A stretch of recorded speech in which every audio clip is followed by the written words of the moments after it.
إن الحمد لله الأكرم الذي خلق الإنسان وكرم وعلمه من البيان ما لم يعلم فسبحان الذي لا يحصى امتنانه باللسان ولا بالقلم نشهد أن لا إله إلا الله وحده لا شريك له ونشهد أن سيدنا وسندنا وحبيبنا وطبيبنا وطبيب قلوبنا ومولانا محمدا عبده ورسوله الذي أرسله بالحق بشيرا ونذيرا وداعيا إلى الله بإذنه وسراجا منيرا فقد قال الله تعالى في كلامه المجيد وبرهان التوحيد জবান ছেড়ে দিয়ে আমরা সকলে বলি আউযু বিল্লাহি মিনাশ শাইতানির রাজীম বিসমিল্লাহির রাহমানির রাহিম ওয়া'বুদুল্লাহা ওয়া লা তুশরিকু বিহি شيئا وبالوالدين إحسانا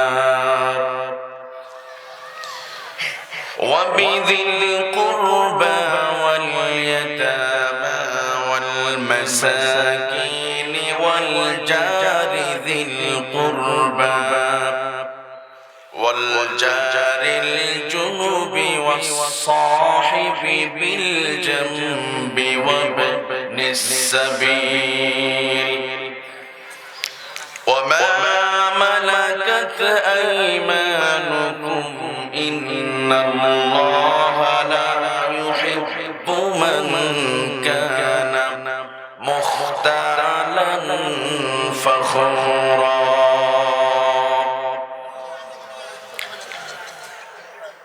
وقال النبي صلى الله عليه وسلم تركت فيكم أمرين لن تضلوا ما تمسكتم بهما كتاب الله وسنة رسوله صدق الله العظيم وصدق رسوله النبي الكريم ونحن على ذلك من الشاهدين والشاكرين والحمد لله رب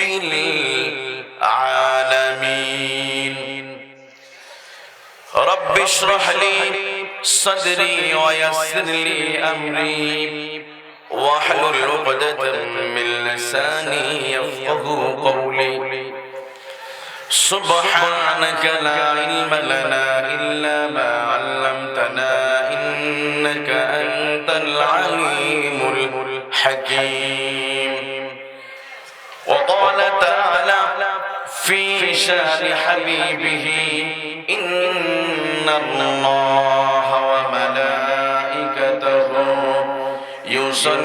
يصلون على النبي يا أيها الذين آمنوا صلوا عليه وسلموا تسليما اللهم আপনাদের বিসমিল্লাহ আজকে কি আরো ক্লাস আপনাদের আছে ওইটা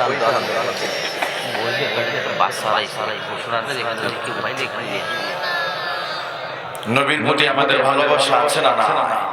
একটু মহব্বতের সহিত কলিজা উজাড় করে আল্লাহুম্মা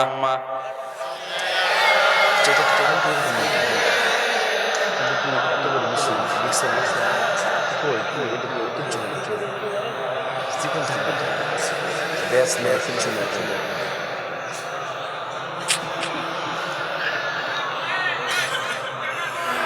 بلغ العلا بكماله كشف الدجى بجماله حسنت جميع خصاله صلوا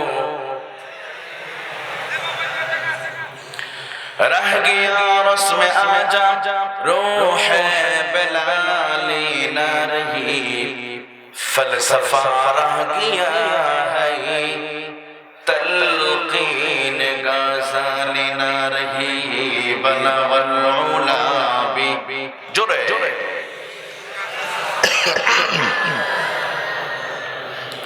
حسنت جميع خصاله صلوا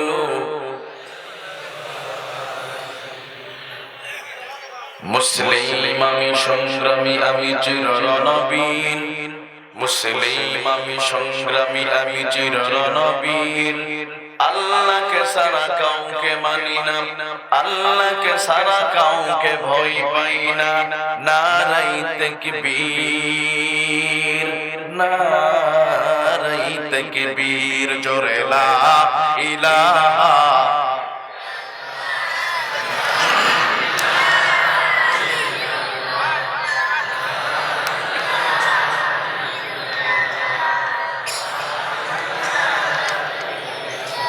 জোরে লা ইলাহা ইল্লাল্লাহু লা ইলাহা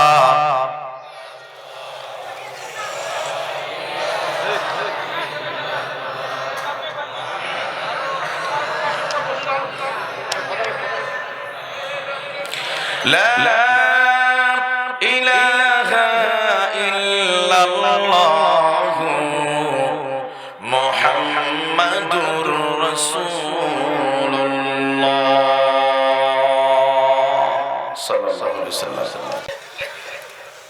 প্রিয় নবী বিশ্ব নবী জনাবে মুহাম্মদ রাসূলুল্লাহ সাল্লাল্লাহু আলাইহি ওয়াসাল্লামের শিখানো ভাষায় আবারো সালাম আসসালামু আলাইকুম ওয়া রাহমাতুল্লাহি ওয়া বারাকাতুহু।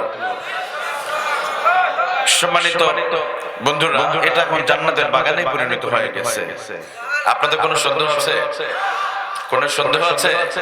হয়তো অনেকে বলতে পারে হুজুর এটা তো মাহফিলের একটা জায়গা, একটা স্কুল মাঠ, এটা জান্নাতের বাগান কেমন হলো? আপনার এই প্রশ্ন জবাব 1400 বছর আগে আরবের মরুভূমিতে সরকারে আদম বিশ্বনবী জবাব দিয়ে দিয়েছেন। সুবহানাল্লাহ। মাজালিসুল ইলমি হিয়া রাউযাতুম মিন রিয়াজিল জান্নাহ। ও দুনিয়ার মানুষেরা, তোমাদের দৃষ্টিতে মনে হতে পারে ওটা অমুক স্কুল মাঠ, মনে হতে পারে ঈদগাহ মাঠ, কিন্তু না, বিশ্বনবীর ভাষা তার দৃষ্টিতে ওটা জান্নাতের বাগানে পরিণত হয়ে গেছে। তাহলে আমরা এখন কোথায় আছি? জান্নাতের বাগানের ভিতরে, তাই না প্রিয় ভাই? এটা সবার পক্ষে সম্ভব নয়। আল্লাহ সবাইকে কবুল করে না। আল্লাহর কুদরতি ক্যামেরা যাদের দিকে সেট করা আছে কেবল তারাই এখানে আসতে পারে। কতক্ষণ ঠিক না? সবাই আসতে পারবে না। এই ক্রেডিট আপনার না, আকাশের মালিকের। আরো জোরে বলতে হবে কার? আল্লাহ ভালোবেসেছেন বলেই আমরা এখানে আসতে পেরেছি। এই জন্য ওই আল্লাহর জন্য শুকরিয়া আদায় করতে হবে না ভাই? শুকরিয়া আদায় করতে হবে না? তাহলে বলি ওই আল্লাহর জন্য হৃদয়ের সবরকম ভাবের অনুভূতি উজাড় করে কণ্ঠে কণ্ঠে মিলে আমরা কালিমাতুশ শুকর আদায় করে বলেছি আলহামদুলিল্লাহ। লাখ করে দরুদ ও সালাম বর্ষিত বিশ্ব মানবতার মুক্তির দূত, মানবতার মহান শিক্ষক, মুসলিম মিল্লাতের কান্ডারি, দুজাহানের সরদার, আখিরাতের ব্যারিস্টার, ইমামুল মুরসালিন, সাইয়্যিদুল মুরসালিন, বুলবুল মদিনা, শাহ মদিনা, ইমামুনা, কুদওয়াতুনা, হাবিবুনা নবী মুহাম্মদুর রাসূলুল্লাহ সাল্লাল্লাহু আলাইহি ওয়াসাল্লামের উপরে নবীর প্রেমে মাতোয়ারা হয়, দিলটা নরম করে আমরা দরুদ পেশ করি সাল্লাল্লাহু আলাইহি ওয়াসাল্লাম। হ্যাঁ, মহিলা প্যান্ডেল হতে একটা ছোট্ট বাচ্চা হারিয়ে গেছে। পেয়ে থাকলে অবশ্যই পৌঁছে দিবেন। হ্যাঁ প্রিয় ভাইরা, ছোট্ট একটা বাচ্চা হারিয়ে গেছে। আমাদের বোনদের প্যান্ডেল থেকে এটা সবার দায়িত্ব, যদি আশেপাশে কোনো ছোট বাচ্চা যদি থেকে থাকে স্টেজে নিয়ে আসবেন অথবা ওখানে পৌঁছায় দিবেন কর্তৃপক্ষের হাতে। এটা হারে যায় না, আশপাশে হয়তো আছে। মাহফিল থেকে একজন সন্তান হারিয়ে যেতে পারে না, তাই না প্রিয় ভাইরা? এটা অসম্ভব কথা, হারিয়ে যায় না, আশপাশে আছে, চিন্তার কারণে। তো প্রিয় ভাইরা, আমরা শুকরিয়া আদায় করলাম কার? একটু জোরে বলতে হবে, শুকরিয়া আদায় করলাম কার? আমরা যে জমিনে বসে আছি, জমিনের মালিককে, আকাশের মালিককে। আচ্ছা, আল্লাহর নাম উচ্চারণ করতে ভয় লাগে আপনাদের, কষ্ট হচ্ছে? জোরে বলেন, আকাশের মালিককে, জমিনের মালিককে, চন্দ্র সূর্যের মালিককে। আল্লাহ শুকরিয়া আদায় করলে খুশি হন কে? শুকরিয়া আদায় করলে লাভ হবে কার? ইখতিলাফ নাকি? শুকরিয়া আদায় করে লাভ হবে কার? আমাদের, তাই না প্রিয় ভাইরা? আমাদের শুকরিয়া আদায় করতে হবে। কেননা আল্লাহ তাআলা বলেছেন বিশ্ব মানবতার জন্য আকাশের নিচে জমিনের উপরে যতগুলো রহমত আর করুণা আছে, সবচেয়ে বড় করুণা হলো, রহমত হলো এই 30 পারা কোরআন। আলহামদুলিল্লাহ বলবেন না? আল্লাহ নিজে বলেছেন, নবী আপনি বলে দেন ওদেরকে, তোমরা যখন তাফসীর মাহফিল পেয়ে যাবে তোমরা খুশি হবে, আনন্দ আন্তর হয়ে যাবে। সুবহানাল্লাহ। ইবলিস এটা খুশি হতে পারে না, কারণ মানুষ কোরআন শুনলেই পরিবর্তন করে দেন। কে? ওরা চায় না মানুষ এখানে আসে পরিবর্তন হোক, কিন্তু আল্লাহ বলে না, ওরা আসলে পরিবর্তন করে দেন। প্রিয় ভাইরা, আমরা কোরআন থেকে আলোচনা করব। এর পূর্বে আজকে যেই মুহূর্তে আমরা এখানে আলোচনা বসেছি, আমরা যদি একটু লক্ষ্য করে দেখি গোটা পৃথিবীর দিকে, গোটা পৃথিবীতে মুসলিম উম্মাহ এক কঠিন এক সময় অতিবাহিত করছে, কথা বলা ঠিক কিনা? যখন এখানে সুন্দর এই পরিবেশে বসে, বিশেষ করে আমি খুব ভালো জায়গায় বসে আছি, আপনারা কেমন জায়গায় আছেন আমি বলতে পারছি না। আজকে সুন্দর জায়গায় বসে যখন আলোচনা শোনার পরিবেশ তৈরি হয়ে গেছে, এখনো হয়তো গত 2 দিন আগে ভারতের দিল্লিতে আপনার আমার মুসলমান ভাইদের বাড়ি ঘর আগুন দিয়ে জ্বালিয়ে পুড়িয়ে দেওয়া হয়েছে, কথা ঠিক কিনা? মুসলমানদের মসজিদের মিনার দখল করে ওই মিনারের উপরে হনুমানের পতাকা তাকিয়ে দিয়েছে, কথা বলুন ঠিক কিনা? আজকে তাকান সিরিয়ার দিকে, আজকে আপনি তাকান ইরানের দিকে, আজকে যেদিকে তাকান সেদিকে মুসলমানের রক্ত ঝরছে। অতএব এখন আর বসে থাকার সময় না, কথা বল ঠিক না? এখন আলোচনা করতে হবে মুসলমানদের এই যে ঈমান আজকে ডায়াবেটিস আক্রান্ত নিয়েছে, এই ঈমানকে নতুন করে আপডেট দিয়ে ঈমানকে নতুন করে শক্তিশালী করা, কথা বল ঠিক না?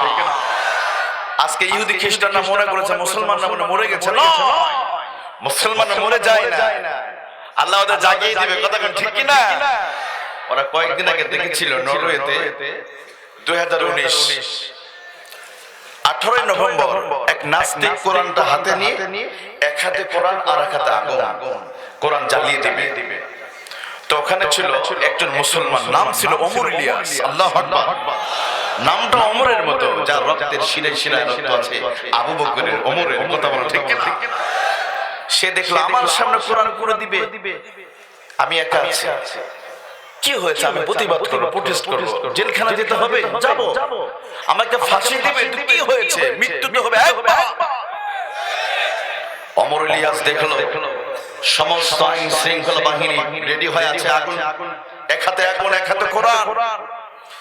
ওমর ইলিয়াস সমস্ত আইন শৃঙ্খলা চোখ ফাঁকি দিয়ে ওই খ্রিস্টান মৌলবাদীদের চোখ ফাঁকি দিয়ে যেই নাস্তিকের হাতে কোরআন ছিল ওর বুকে লাঠি মেরে কোরআন ছিঁড়ে এনে প্রমাণ করছে আমার সুরক্ত আবু বকরের, আমার সুরক্ত আমির হামজার, আমার সুরক্ত হাজারুল মান্নার। এক ফোঁটা রক্ত থাকা অবস্থায় নরওয়েতে কোরআন পড়তে দেব না, কথা বলো ঠিক না?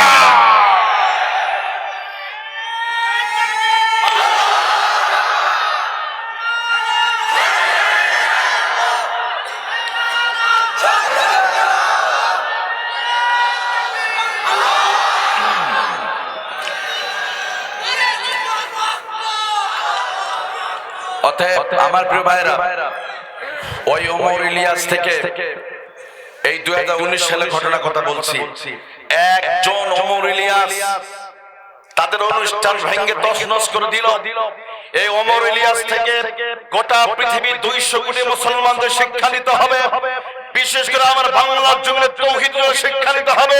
এই বাংলার জমিনে কোন নাস্তিক যদি কোরআনের বিরুদ্ধে, আলেম ওলামাদের বিরুদ্ধে যদি কথা বলে, ওদের কালো হাত ভেঙে দিতে টান টাকে তুই হাত লাগবে না।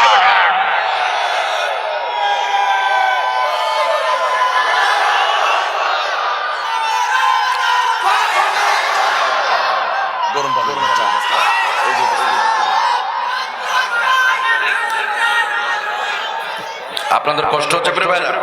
আল্লাহুম্মা আমিন বলেন। আমাদের আদর্শ কোন নায়ক নায়িকাদের শিক্ষা নিতে হবে না। ওই ওমর ইলিয়াসের ভিডিও গোটা পৃথিবী মানুষ দেখেছে।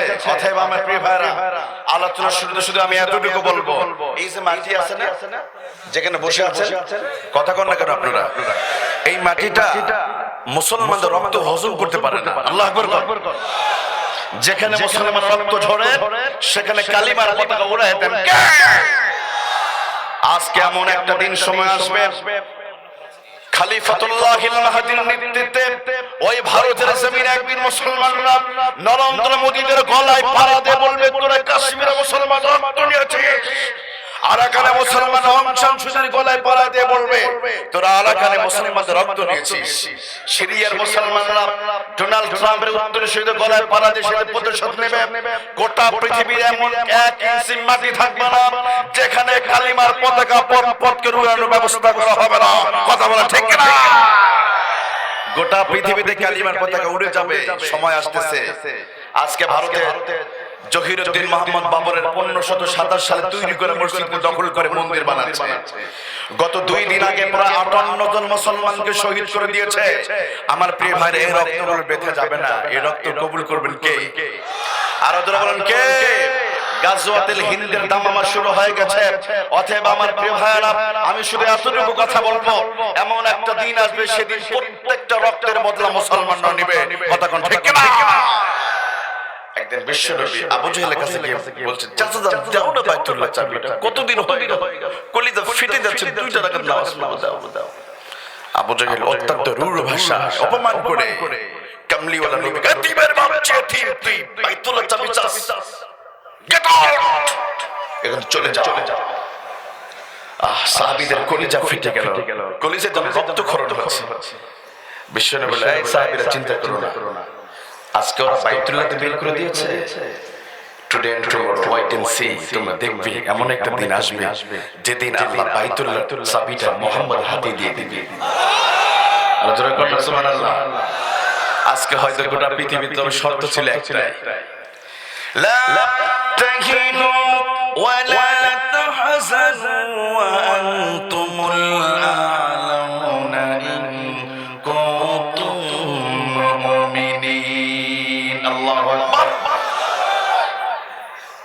আল্লাহ তাআলা বলেন, লা তাহিনু ওয়া লা তাহজানু, ভয় নেই, কোনো চিন্তার কারণ নেই।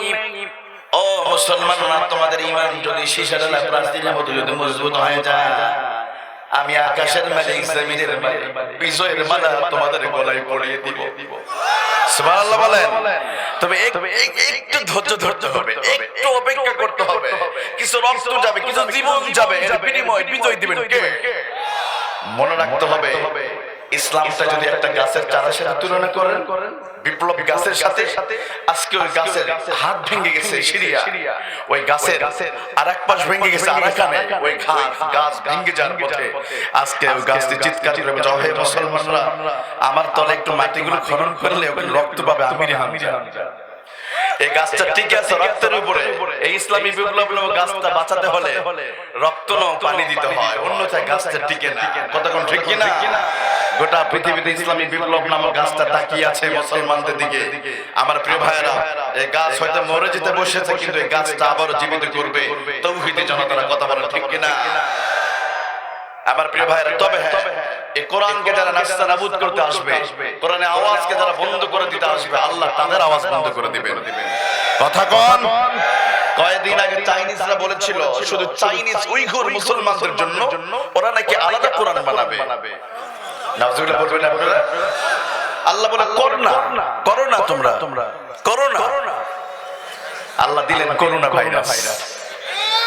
কথা কোন ঠিক কিনা? করোনা বলে দিলেন।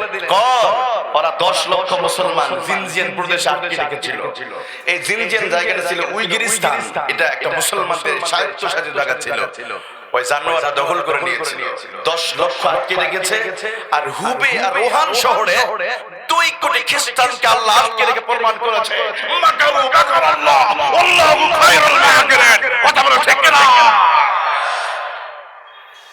আজকে ওরা মুসলমানদের দাঁড়াদাঁড়ি করতেছে। কথা বলো ঠিক কিনা?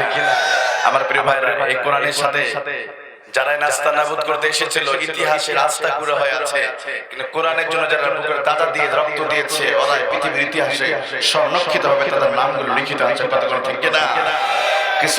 কিছুদিন আগে মিশরের প্রেসিডেন্ট মালিক হোসনি মোবারক জানি জামাল আব্দে নাসের এর বিপরীতে আরো দুইজন ব্যক্তি শহীদ হয়েছিলেন, হাসানুল বান্না এবং শহীদ সাইয়েদ কুতুব। আজকে গোটা পৃথিবীর মানুষ হাসানুল বান্নাকে স্মরণ করে, সাইয়েদ কুতুবকে স্মরণ করে, ঘৃণা করে। অন্যদিকে জামাল আব্দে নাসেরকে কথা বলে ঠিক কিনা? মানুষ ঘৃণা করে। হোসনি মোবারক 2 দিন আগে মারা গেছে, ওর জন্য আমরা তো লানাতুল্লাহ বলি, ও তো বেঈমান ছিল। কথা বলো ঠিক কিনা? কিন্তু যারা ইসলামের জন্য, ইসলামের আন্দোলনের জন্য যারা রক্ত দেয়, এদের জন্য দোয়া আছে নাই? গোটা পৃথিবীতে তাদের জন্য দোয়া আছে। আল্লাহ তাদেরকে কবুলে মঞ্জুর করে নেন। তুলে বলেন আল্লাহুম্মা আমিন। রংপুর সহ, রংপুর বিভাগ সহ যারা ইসলামের জন্য তাদের রক্ত ঢেলে দিয়েছে, আমার ওই সমস্ত ভাইদের জন্য দোয়া আছে নাই? আলোচনা বলা আছে না? এই রক্ত আদিন আল্লাহ তাআলা কবুলে মঞ্জুর করে নেবেন। কথা বলো ঠিক কিনা? আমার প্রিয় ভাইরা, এর জন্য আমরা কোরআন থেকে আলোচনা করব। এই কোরআনের মধ্যে কোনো ভুল আছে? কোন সন্দেহ আছে? আরো বলেন সন্দেহ আছে? তাহলে বিশ্বনবী জনাবে মুহাম্মদুর রাসূলুল্লাহ সাল্লাল্লাহু আলাইহি সাল্লাম ১৩,০০০ বছর আগে ওই আরব মরুভূমিতে যখন তাদের মধ্যে ডায়লগ ছিল অন্যতম দুইটা, জোরজার মুল্লুকতার। জোরজার মুল্লুকতার রক্তের বদলে রক্ত, অর্থাৎ might is right, blood for blood. এমন এক ঘুণে ধরা অমানুষ সমাজকে বিশ্বনবী পরিবর্তন করে বিশাল শক্তিশালী কোন পুলিশ বাহিনী দিয়ে নয়, কোন সেনাবাহিনী দিয়ে নয়, র‍্যাব, কোবরা, এনএসআই, বিজিবি দিয়ে নয়, বিশ্বনবী পরিবর্তন করেছেন এই 30 পারা কুরআনুল কারীমকে অস্ত্র দিয়ে। কথা বলেন ঠিক কিনা? অতএব আমার প্রিয় ভাইরা, আমার বাংলার জমিনে যদি আজকে might is right, blood for blood এই দুইটা আছে না নাই? জোরজার মুল্লুকতার আছে না নাই? হ্যাঁ, এটা যদি পরিবর্তন করতে হয়, এই কোরআনুল কারীমের বিকল্প কোন সলিউশন বা কোন সমাধান কি দিতে পারবে? অতএব এই কোরআনই দিতে পারে। এই জন্য এই কোরআনুল কারীমকে, কোরআনের মিশন আর ভিশনকে বাস্তবায়ন করতে গিয়ে কোরআনের পথে যারা কান্না হয়ে দাঁড়াবে, এদের বিরুদ্ধে দুর্বল আন্দোলনে যদি ডাক আসে, সেটা যেই বেরের হোক সেই বেরের আমরা স্বাগত জানাতে চাই না। কথা বলো ঠিক কিনা? সেখানে আমাদের স্বাগত হতে হবে, সেখানে শরীক হতে হবে। কথা বলো ঠিক কিনা? আমার প্রিয় ভাইরা, আমি আপনাদের খিদমতে কোরআনুল কারীমের অন্যতম সূরা, সিরিয়ালের দিকে 4 নম্বর সূরা, সূরাতুন নিসা। এই সূরাতে আয়াতের সংখ্যা আছে 176টি, রুকু আছে 24টি, আর আয়াত তেলাওয়াত করেছে 36 নম্বর আয়াতে কারিমা। এই একটা আয়াত নিয়ে শুধু আপনাদের সামনে কথা বলবো, খুবই গুরুত্বপূর্ণ, যেটা বর্তমান সময়ে বেশি আলোচনা করা প্রয়োজন। আলহামদুলিল্লাহ বলেন। এমন একটা আয়াত তেলাওয়াত করেছি, যদি আপনি একটু দোয়া করেন তাহলে কিছু সময় কথা বলতে পারবো। রাজি আছেন আপনারা? তা আমরা সে আয়াত নিয়ে আলোচনা করব এবং আয়াত থেকে শিক্ষা বের করার চেষ্টা করব ইনশাআল্লাহ। তবে এই আয়াতের ভিতরে আমরা আল্লাহ তাআলা 10টি হকের কথা বলেছেন। কয়টা হক? 10টি হকের কথা। জানি না কতটুকু সময় আমি শেষ করতে পারবো কিনা, যতটুকু পারবো ইনশাআল্লাহ আলহামদুলিল্লাহ ততটুকু আমল করার চেষ্টা করব ইনশাআল্লাহ। চলুন আমরা সরাসরি আলোচনার দিকে চলে যাই। কি বলছেন জগৎ সংসারের মালিক? আমরা প্রথমেই আল্লাহর কাছে প্রার্থনা নিয়ে শুরু করি। আমরা সকলে বলি আউযু বিল্লাহি মিনাশ শাইতানির রাজিম, বিসমিল্লাহির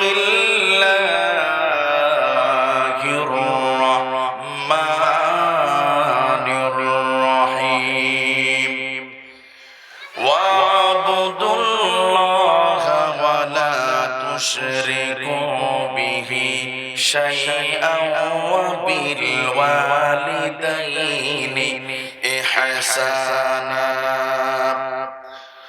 وبذي القربى واليتامى والمساكين والجار ذي القربى والجار الجنب والصاحب بالجنب وابن السبيل وما ملكت أيمانكم إن الله لا يحب من كان مختالا فخورا। الله أكبر। সরল অনুবাদটা শুধু বলে দিচ্ছি। আল্লাহ রাব্বুল আলামিন বলেন বান্দারে ওয়াবুদুল্লাহ, তোমরা আল্লাহর গোলামি করো, ওয়ালা তুশরিকু বিহি শাইআ, আল্লাহর সাথে তোমরা কাউকে শিরক করবে না, কখনো আল্লাহর সাথে কাউকে শরীক করবে না। ওয়াবিল ওয়ালিদাইনি ইহসানা, আর যে মা বাবার মাধ্যমে পৃথিবীতে এসেছো ওই মা বাবার উপর যে হক আছে সেই হকটা তোমরা আদায় করে নিবে। ওয়াবিদিল কুরবা ওয়াল ইয়াতামা, তোমার নিকট যে আত্মীয় আছে, নিকট আত্মীয়র একটা হক আছে, ওই হক আদায় করতে হবে। ওয়াল ইয়াতামা ওয়াল মাসাকিন, এতিম নিঃস্ব যারা আছে ওই হক আদায় করতে হবে। ওয়াল মাসাকিন, মিসকিনদের প্রতি যে হক আছে হক তোমার আদায় করতে হবে। ওয়াল জারিল কুরবা ওয়াল জারিল জুনুবি ওয়াস সাহিব, আর তোমার প্রতিবেশী যারা আছে প্রতিবেশী যে হক আছে ওই হক আদায় করতে হবে। ওয়াস সাহিবি বিল জামবি ওয়া ইবনিস সাবিল, তোমার ক্লাসমেট, ইয়ারমেট, তোমার কলিগ, তোমার বন্ধু, তোমার ছোটবেলার সাথী, তার উপর একটা হক আছে। ওয়াস সাহিবি বিল জাম, সে হক আদায় করতে হবে। ওয়া ইবনিস সাবিল, ওই মুসাফির হক আছে। ওমা মালাকাত ঈমানুকুম, আর তোমার বাড়িতে যে কাজের লোক, যে সার্ভেন্ট, যে বাড়িতে কাজ করে, তোমার গাড়ির ড্রাইভার, তোমার বাড়ির সিকিউরিটি গার্ড, তোমার বাড়ির দারোয়ান, তোমার বাড়ির কাজের বুয়া, কাজের মহিলা, এদের উপর যে হক আছে, এই 10টা হকের কথা আল্লাহ তাআলা এখানে বললেন। সর্বশেষ বললেন ইন্নাল্লাহা লা ইউহিব্বু মান কানা মুখতালান ফাকুরা, আল্লাহ তাআলা কুসদিন কালো তারা অহংকারীদের ভালোবাসেন। এবার চলুন আমরা ওয়াবুদুল্লাহ প্রথম বিষয়টা নিয়ে আলোচনা করব। ওয়াবুদুল্লাহ এটার অর্থ একাধিক তাফসীর করেছেন, একাধিক অর্থ। আমি 5টি অর্থ শুধু দিব। ওয়াবুদুল্লাহ, গোলামি করতে হবে কার? এক নম্বর বান্দাদের পক্ষ থেকে। মুআয ইবনে জাবালকে আল্লাহর রাসূল বললেন, তুমি কি জানো বান্দার জন্য আল্লাহর উপর কি কি হক আছে? সাহাবী ইয়া রাসূলুল্লাহ আল্লাহু আ'লাম, আল্লাহর রাসূল ভালো জানে।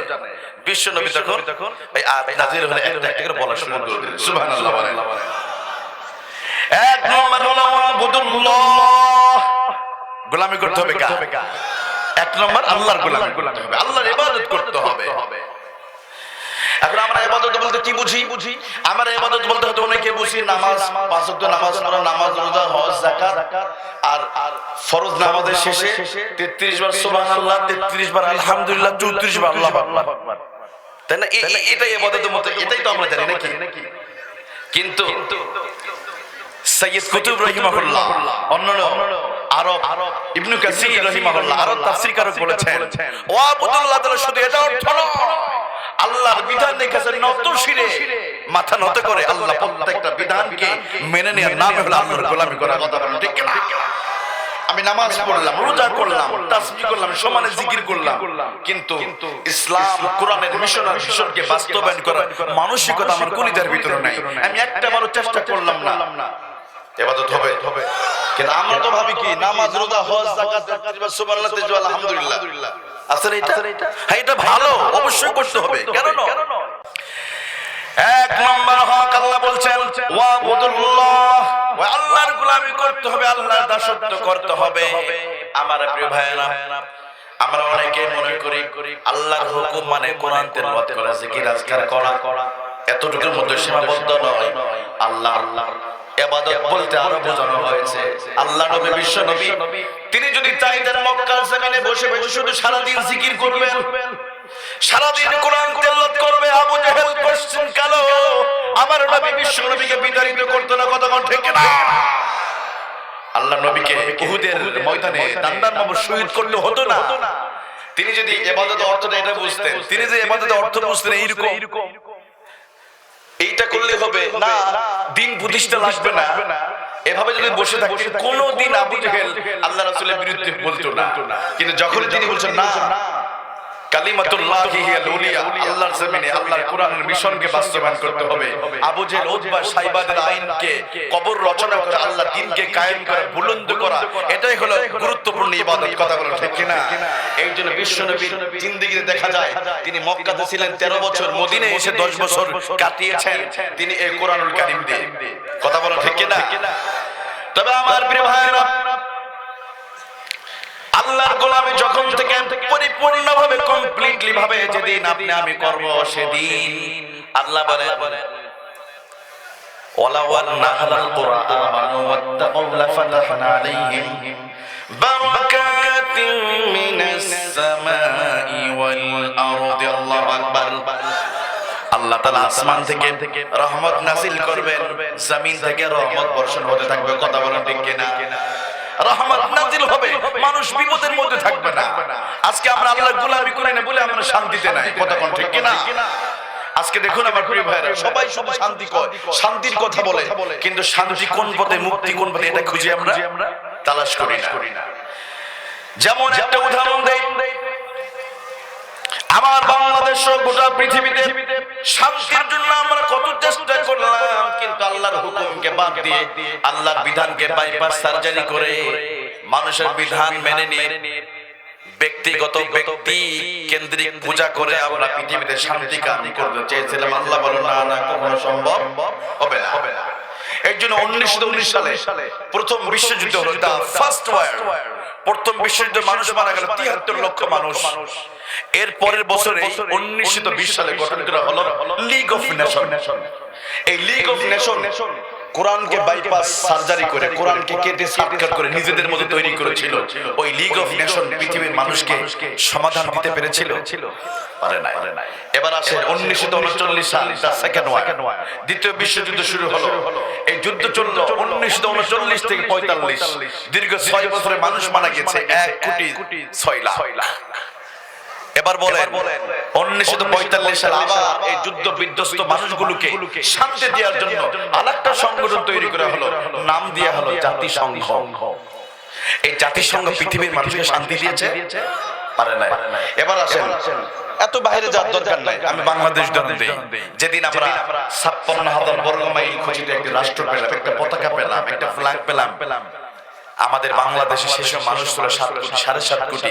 সে 7.5 কোটি মানুষদের জন্য ডক্টর কামাল সাহেব জীবিত আছেন, একটা কনস্টিটিউশন তৈরি করলো আমাদের জন্য, তাই না? একটা সংবিধান তৈরি করেছিল না বাংলাদেশ সংবিধান? এই সংবিধানটা ইতিমধ্যে 14 থেকে 15 বার মাইনাস করা হয়েছে বা প্লাস করা হয়েছে, সংযোজন বিয়োজন করা হয়েছে। আপনারা বলুন, এই দীর্ঘ 48 বছর ধরে ডক্টর কামালদের তৈরি করা যে ব্রিটিশের রেখে যাওয়া প্রথা, দুর্গন্ধযুক্ত আইনকে নতুন করে রিফাইন করে ওরা যে আইন তৈরি করেছে, এটা দিয়ে 47 বছর ধরে এদেশের মানুষকে টেন্ডার মুক্ত, সন্ত্রাস মুক্ত, এরকম ভেজাল মুক্ত রাষ্ট্র উপহার দিতে পেরেছে? ধর্ষণ মুক্ত পেরেছে? পারে না। তার মানে বোঝা গেল 1919 সালে বিশ্ব রাজনীতিবিদরা পারে নাই, 1945 সালে পারে নাই, আমার বাংলাদেশ দীর্ঘ 48 বছর ধরে পারে নাই। তবে আমি আল্লাহর কসম করে কোরআনে হাত দিয়ে বলতে চাই, 48 বছর, 48 মাস, 48 সপ্তাহ, 48 মিনিটের ভিতরে বাংলাদেশের সন্ত্রাস বন্ধ হবে, সারা দেশে শান্তি কায়েম হবে। এই কোরআনুল কারীম যদি আমরা পার্লামেন্টে নিতে পারি, অতএব আমার প্রিয় ভাইয়েরা, কোরআনুল কারীম পার্লামেন্টে নিয়ে বাংলার জমিনে শান্তি কায়েম করতে চান কে কে? দুই হাত উঁচু আল্লাহকে দেখান।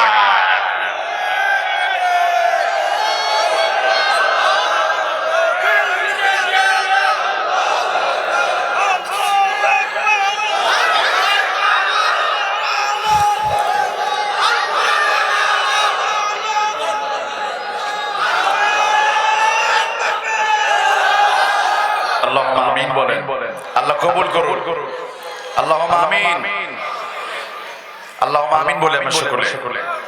কেন এটা কোরআন কেন ওখানে যেতে হবে জানেন? এটা যেতে হবে, না গেলে এই পৃথিবীতে শান্তি আসবে না, আমরা বাংলাদেশ শান্তি প্রতিষ্ঠা করতে পারবো না।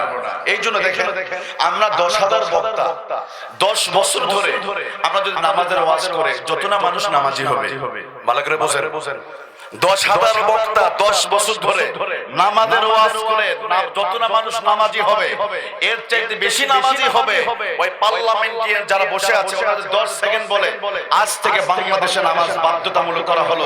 5 সেকেন্ডে 10,000 বক্তার 10 বছর ওয়াজের চাইতে বেশি মানুষ নামাজি হবে। কথা কোন না কেন? এই জন্য কোরআনুল কারীম কোথায় যেতে হবে? সংসদে যেতে হবে। এইটা এই যে আল্লাহ তাআলা এই জন্য বলেছেন যে কোরআনকে তোমরা জায়গা মতো নিতে পারবে, তখন সমস্ত মানুষ শান্তির মধ্যে চলে আসবে। কথা বলেন ঠিক কিনা? এই যে বক্তাদের ওয়াজ করা লাগবে না, বক্তাদের ওয়াজ করার দরকার নাই, কারণ যখন রাষ্ট্রনায়ক যখন কোরআন ওয়ালা হবে, তার কর্মীরাও কোরআন পড়তে পারবে, তাই না? আমিরুল মুমিনিন ওমর ইবনে খাত্তাব নিজেই ভাষণ করতেন, নিজেই শাসন করতেন। সুবহানাল্লাহ বলেন। আর এখন যারা ভাষণ দেয় তাদেরকেই তাদেরকে শাসন করা হয়। কিন্তু কথা ছিল যে ভাষণ দিবে সেই শাসন করবে, মানে কি সেই রাষ্ট্র চালাবে। এটা বিপরীত হয়ে গেছে। এখন যে ভাষণ দেয় তাদেরকে শাসন করা হয়। কথা বলা ঠিক না? কিন্তু সেই সময় যারা ভাষণ দেবে তারাই রাষ্ট্র শাসন করবে, যার কলিজায় কোরআনে জ্ঞান থাকবে সেই রাষ্ট্র চালাবে। কথা বলেন ঠিক কিনা আমার প্রিয় ভাইরা? আজকে নামাজের ওয়াজ করতেছে, কত ওয়াজ করলাম। গত কয়েকদিন আগে আপনার গাজীপুর কাশিমপুর এলাকায়, আমি ওই এলাকায় জুমা পড়াতাম। টিপিএল কোম্পানির এক সময় বিশাল মাল্টিফ্যাস কোম্পানি। আমি কংগ্রাচুলেশন জানাই কর্তৃপক্ষকে। ওরা সিদ্ধান্ত নিয়েছিল ওই গার্মেন্টস এর কর্মীদের দিনে 3 বেলা নামাজ বাধ্যতামূলক করা। আলহামদুলিল্লাহ বলেন। ওরা জারি করলো। পরের দিন নাস্তিক কিছু আছে বাংলাদেশে, ওরা পত্রিকায় এমন প্রচার করলো, এটা নিউজটা চলে গেল রাষ্ট্রীয় ভাষায় অনেক দূরে, এবং খুব মাথা ব্যথা শুরু হলো। এটা তো হিন্দুদের জন্য জারি করে নাই, করেছে কাদের? যাদের উপর নামাজ ফরজ ছিল তাদের উপর। কথা বলেন ঠিক কিনা? কিন্তু দুর্ভাগ্য আমার প্রিয় ভাইরা, যে আইন জারি করেছিল ওই মাল্টিফ্যাস কোম্পানি, এই জায়গাতে দীর্ঘদিন ধরে মাহফিল হতো। ওখানে মাহফিল করেছিলেন মিজানুর রহমান আজহারি। আলহামদুলিল্লাহ বলেন। এর আগের বছর হাফিজুর রহমান সিদ্দিকী তিনিও করেছিলেন। আর অনেক বক্তা এখানে মাহফিল করতে করতে একটি পর্যায়ে মালিকটা হয়তো হেদায়েত পর্যায়ে চলে এসেছিল। এবার সিদ্ধান্ত নিল নামাজ বাধ্যতামূলক করতে হবে। কিন্তু এক পর্যায়ে আইনের চেয়ারে বসে আরেকজন বেআইনি বলে দিল, বেআইনি ভাবে বলল না, নামাজ নাকি অসাংবিধানিক। নাউজুবিল্লাহ বলবেন না আপনারা? যারা মুসলমান, যার কলিজায় আল্লাহর ভয় আছে, সে এই কথা বলতে পারে? প্রত্যেকটা মুসলমানের জন্য আকলমান যারা জ্ঞানী মানুষ, যারা প্রাপ্তবয়স্ক, যারা অ্যাডাল্ট, তাদের উপর নামাজ ফরজ আছে না? কিন্তু বলা হলো এই নামাজ নাকি এটা অসাংবিধানিক। অথচ আমার প্রিয় ভাই, বাংলাদেশের কনস্টিটিউশন যেটা বলছে যে দিস ধর্ম পালন যে যেটা করবে সেটা করাতে হবে, তাই না? আমরা তো বলছি না কোনো হিন্দুদেরকে জোর করে নামাজ পড়াতে তো চাই না, মুসলমানরা পড়বে। কিন্তু যারা বলছে নামাজ অসাংবিধানিক, তারা মনে করে তারা ইসলাম বিরোধী, তারা ইসলাম বিরোধী, কোরআন বিরোধী, আল্লাহ বিরোধী। কথা বলে ঠিক না? কারণ নামাজ চালু থাকলে বোতল খাওয়া যায় না, নামাজ চালু থাকলে দুর্নীতি করা যায় না, নামাজ পড়লে ভেজাল দেওয়া যায় না। কথা বলে ঠিক না? আমি বাংলাদেশ প্রাইম মিনিস্টারকে অনুরোধ করতে চাই, আপনি নামাজ বাধ্যতামূলক করেন, নামাজ চালু করে আল্লাহর কসম করে বলি, পরের দিন বাংলার জমিতে মাদকতা বন্ধ হয়ে যাবে, ইয়াবা বন্ধ হবে, গাঁজা বন্ধ হয়ে যাবে। কথা বলে ঠিক না? নামাজ অসাংবিধানিক নয়। নামাজ পড়লে আল্লাহ নিজে বলেছেন সূরা আনকাবুতে, ইন্নাস সালাতা তানহা আনিল ফাহশাই ওয়াল মুনকার। নিশ্চয় নামাজ অশ্লীলতা দূর করে। আজকে নামাজ আইন করে বন্ধ করে দিচ্ছি, অন্যদিকে নতুন এইরকম ভাবে কি নিষিদ্ধ জগতের পাপিয়া ব্যক্তিদের পাওয়া যাচ্ছে। দেখেছেন না 2 দিন আগে একজন মহিলা, আমি বাংলাদেশ প্রশাসনকে কংগ্রাচুলেশন জানাই, স্বাগত জানাই। অনেক কষ্ট করে আমাদের প্রিয় রাবির ভাইয়েরা ধরেছেন পাপিয়ার পাপের জগতের ঘটনা। এই পাপিয়ার পাপের বিচার কে করবে? এ দুনিয়াতে হবে না। এইরকম পাপিয়া আছে, অসংখ্য পাপিয়া বাংলার ঘরে ঘরে আছে। আমার প্রিয় ভাইয়েরা, এই কোরআনুল কারীম যদি পার্লামেন্টে থাকতো, এই সমস্ত পতিতাদের বিচার প্রকাশ্যে গুলি করে হত্যা করতে হবে। কথা বলা ঠিক না? এরা অসংখ্য মানুষকে নষ্ট করতেছে। আল্লাহ হেদায়েত দান। আল্লাহুম্মা আমিন বলেন।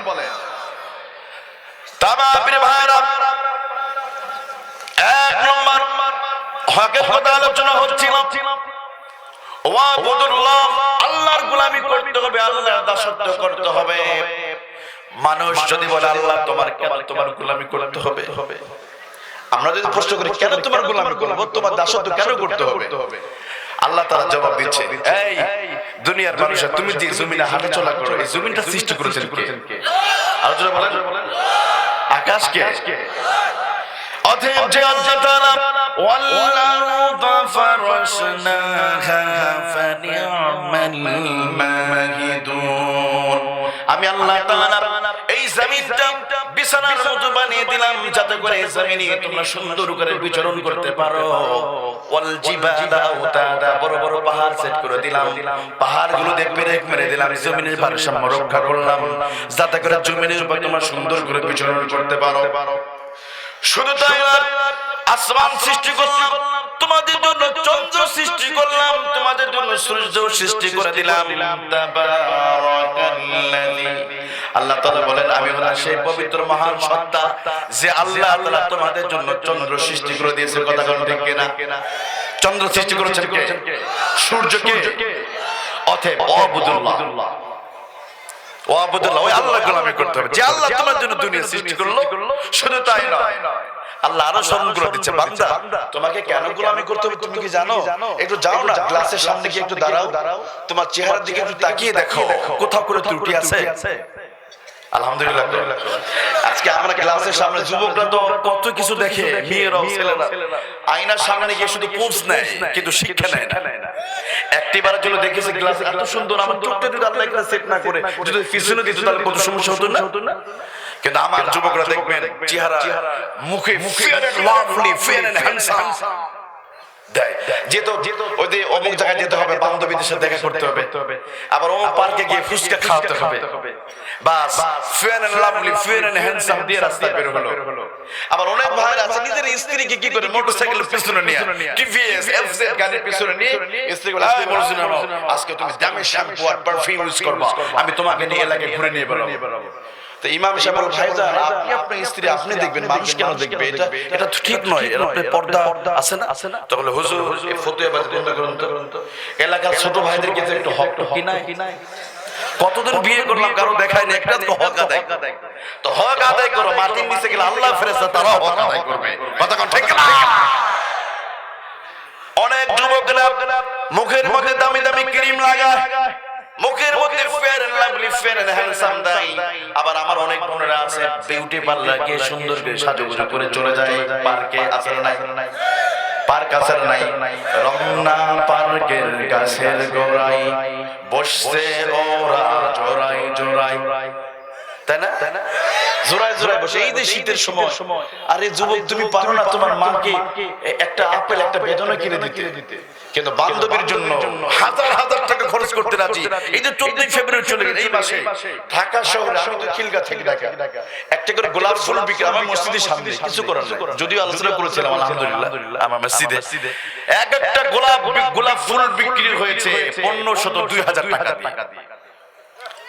যে দেশে মানুষ খেতে পারে না এখনো, না খেয়ে থাকে, এমন দেশে গোলাপ ফুল বিক্রি হয় 1500 2000 টাকাতে। নাউজুবিল্লাহ বলেন।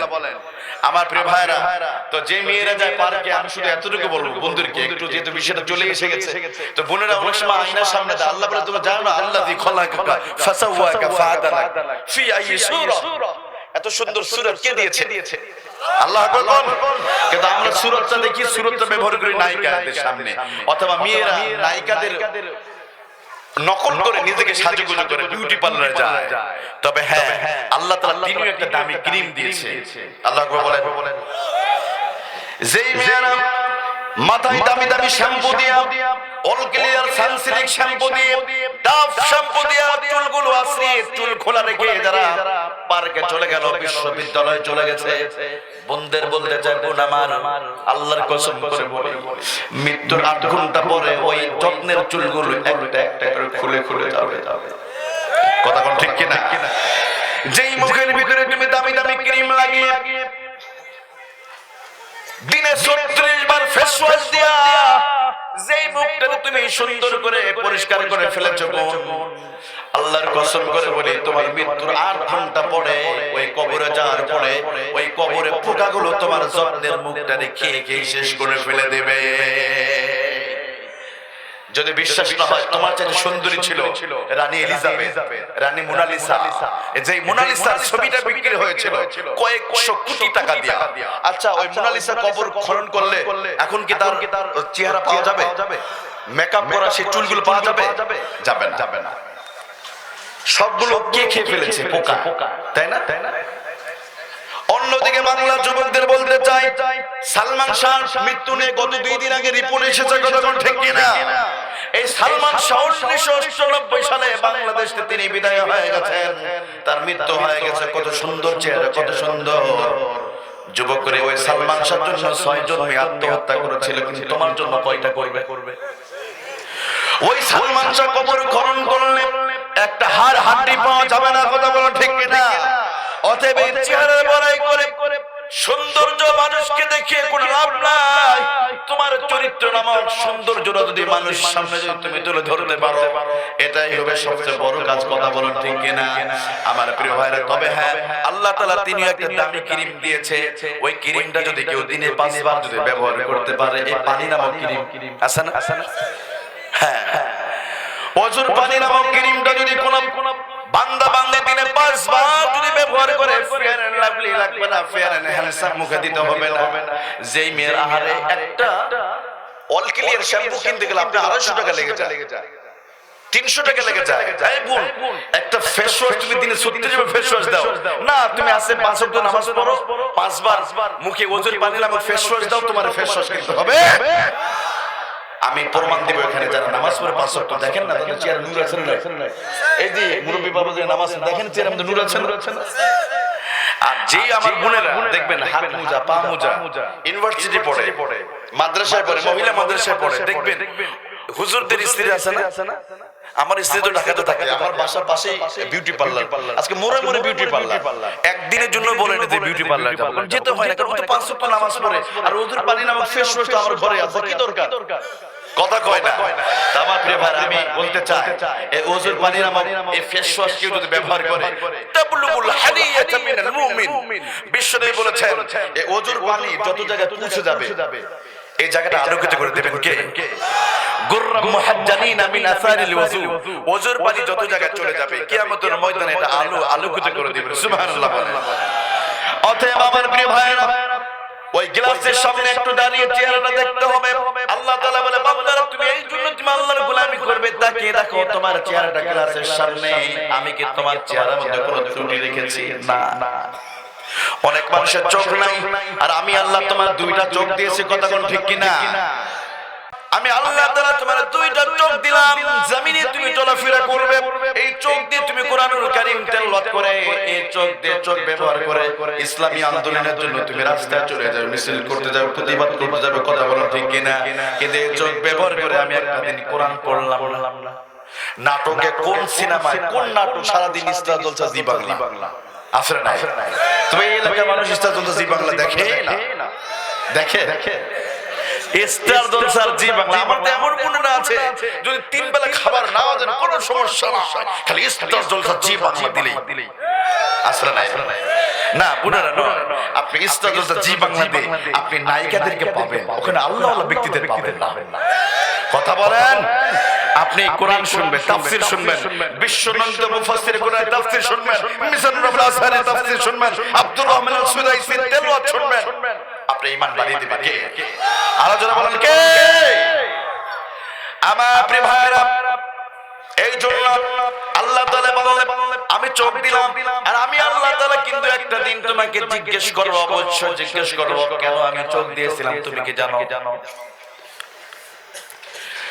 ألم نجعل له عينين ولسانا وشفتين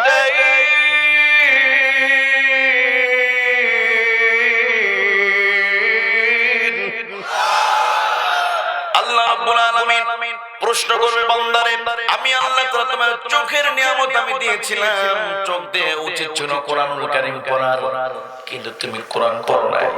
ওই ল্যাপের ভিতরে বসে বসে মোবাইলটা হাতে নিয়ে অশ্লীল সিনেমা দেখেছো, নাটক দেখেছো, সিনেমা দেখেছো, তুমি কোরআন পড়তে পারো? আছে না এরকম? অনেকে বলে আমি তো তোষকের ভিতরে ল্যাপের মধ্যে ঢুকেন সিনেমা দেখেছি, আমার মা, আমার বাবা, আমার টিচার কেউ দেখে নাই, কিন্তু আল্লাহর ক্যামেরা আছে না? এই যে ক্যামেরা শুধু সামনের দিকে ভিডিও হচ্ছে, কিন্তু আল্লাহর camera inside outside other side চতুর্দিকে ভিডিও হচ্ছে। কথা ঠিক কিনা? জামালপুরে এক ডিসি ছিলেন, ওনার ঘটনা যে শুনছেন না, এক ডিসি সাহেব পুরা জেলার দায়িত্ব যার উপর থাকে, অনৈতিক কাজ করতে গেলেন, কিন্তু মনে করতে মনে কেউ হতে জানবে না, গোপনে নিবৃত্তি তিনি জিনার কাজ করলেন।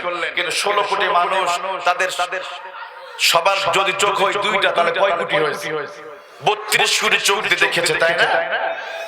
এটা যদি কোনো দাড়িওয়ালা হুজুরে হতো, এতদিন দেখতেন দেশের ঝড় শুরু হয়ে যেত, এটা নিভিয়ে গেছে। তবে হ্যাঁ, এ দেশের মানুষকে ফাঁকিয়ে দিয়ে যেতে পারে, কিন্তু আল্লাহর আদালতের আসামি কাঠ করে একদিন দাঁড়াতে হবে। কথা বলে ঠিক না? প্রিয় ভাইরা, অতএব চোখ নামক নিয়ামত আল্লাহ তাআলা দিয়েছেন।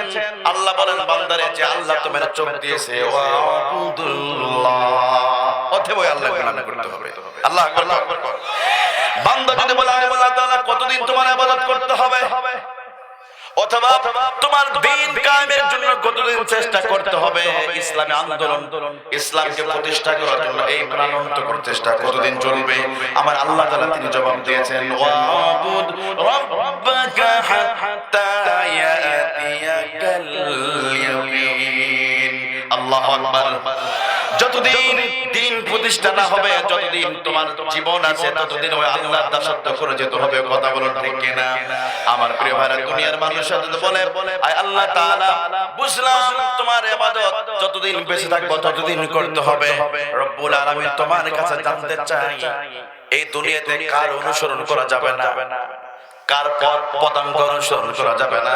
আল্লাহ তাআলা বলেছেন, ইয়া বানি আদম আল্লা তা'বুদুশ শাইতান ইন্নাহু লাকুম আদুউম মুবিন। জোরে বলেন ঘোষণাকার, আরো জোরে বলেন ঘোষণাকার। ওই ইবলিসের পদাঙ্ক অনুসরণ করা যাবে না, ইবলিসের পথ অনুসরণ করা যাবে না। আজকে আমরা ব্যক্তি কেন্দ্রিক পূজা করা শুরু করে দিয়েছি। আমরা প্রিয় ভাইরা লেনিন কার্ল মার্কসের আদর্শ মানা শুরু করে দিয়েছি। কথা বলেন ঠিক কিনা? কিন্তু আল্লাহর বিধান মানি না, এইটাকে মানি না। ব্যক্তি কেন্দ্রিক অমুক ব্যক্তি আমার আদর্শ, অমুক নেতা আমার আদর্শ না, আমার আদর্শ হবে মুহাম্মদুর রাসূলুল্লাহ। কথা ঠিক কিনা? কোরআন আমাদের সংবিধান, কোরআন আমাদের সংবিধান, ওরাও সবাই তার বিজয় নিশান, ওরাও সবাই তার বিজয় নিশান। নেতা আমাদের রাসূলুল্লাহ। আমাদের নেতাকে, আমাদের নেতাকে, নেতা আমাদের রাসূলুল্লাহ। লা ইলাহা, জোড়ে লা ইলাহা, লা ইলাহা ইল্লাল্লাহু মুহাম্মাদুর রাসূলুল্লাহ সাল্লাল্লাহু আলাইহি ওয়াসাল্লাম। আমার প্রিয় ভাইরা, এখন যদি কেউ বলে আল্লাহ তোমার গোলামি করলে কি লাভ হবে, আল্লাহ রাব্বুল আলামিন এই প্রশ্নের জবাব সুন্দর করে দিয়ে দিলেন, বান্দারে আমার কোন বান্দা যদি আমার গোলামি করে, আমার দাসত্ব যদি করে নাই, আমি আল্লাহ তাআলা জানিয়ে দিলাম, ফাদখুলি ফি ইবাদি ওয়াদখুলি জান্নাতি। আমি আল্লাহ ওই জান্নাতের ভিতরে তাদেরকে ঢুকে তাদেরকে পুরস্কৃত করে দেব। কথা বলেন ঠিক কিনা? আমার প্রিয় ভাইরা, ওই জান্নাতে যেতে চাই কি চাই না? আরো জোরে বলেন, জান্নাতে যেতে চাই কি চাই না? ওই জান্নাতে যেতে গেলে আল্লাহর হুকুম, আল্লাহর বিধান, আল্লাহর গোলামি করতে হবে। কথা বলেন ঠিক কিনা? এরপরে শব্দ আল্লাহ বলছেন, ওয়ালা তুশরিকু বিহি শাইআ। ওই আল্লাহর সাথে শিরক করা যাবে? আমাদের দেশে শিরক আছে না নাই? আমাদের দেশে আছে রাষ্ট্রীয় শিরক আছে, আছে ব্যক্তি কেন্দ্রিক পূজা আছে, বিভিন্ন ধরনের শিরক আছে না নাই? বিভিন্ন মাজারে, দরগায়, দুর্গায় শিরক আছে না নাই? অনেক মেয়েরা যায় বিভিন্ন মাজারে, মাজারে যেতে নিষেধ না, আপনি যাবেন। যেমন আমরা চট্টগ্রাম, আমি সিলেটে যখন গেলাম, শাহজালাল মুজাদ্দিদ ইয়ামিনী রাহিমাহুল্লাহ কবরটা একটু জিয়ারত করে আসলাম। যান, সিলেটে গিয়েছেন একটু জিয়ারত করে আসেন। তবে হ্যাঁ, ওই উদ্দেশ্যে এখান থেকে বের হওয়া যাবে না।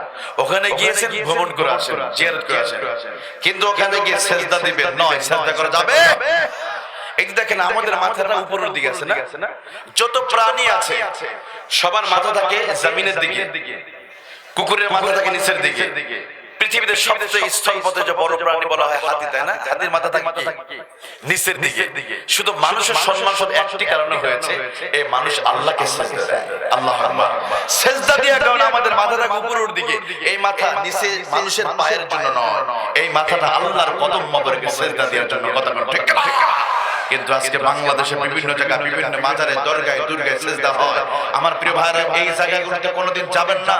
যদি কেউ কোনোদিন সিজদা দিতে বলে, পা থেকে জুতা বের করে গালে বাড়ি দিবেন আর বলবেন এই মাথা আল্লাহর কদম মোবারকে সিজদা দেওয়ার জন্য, তোমার পায়ে সিজদা দেওয়ার জন্য নয়। কথা বলতে কি?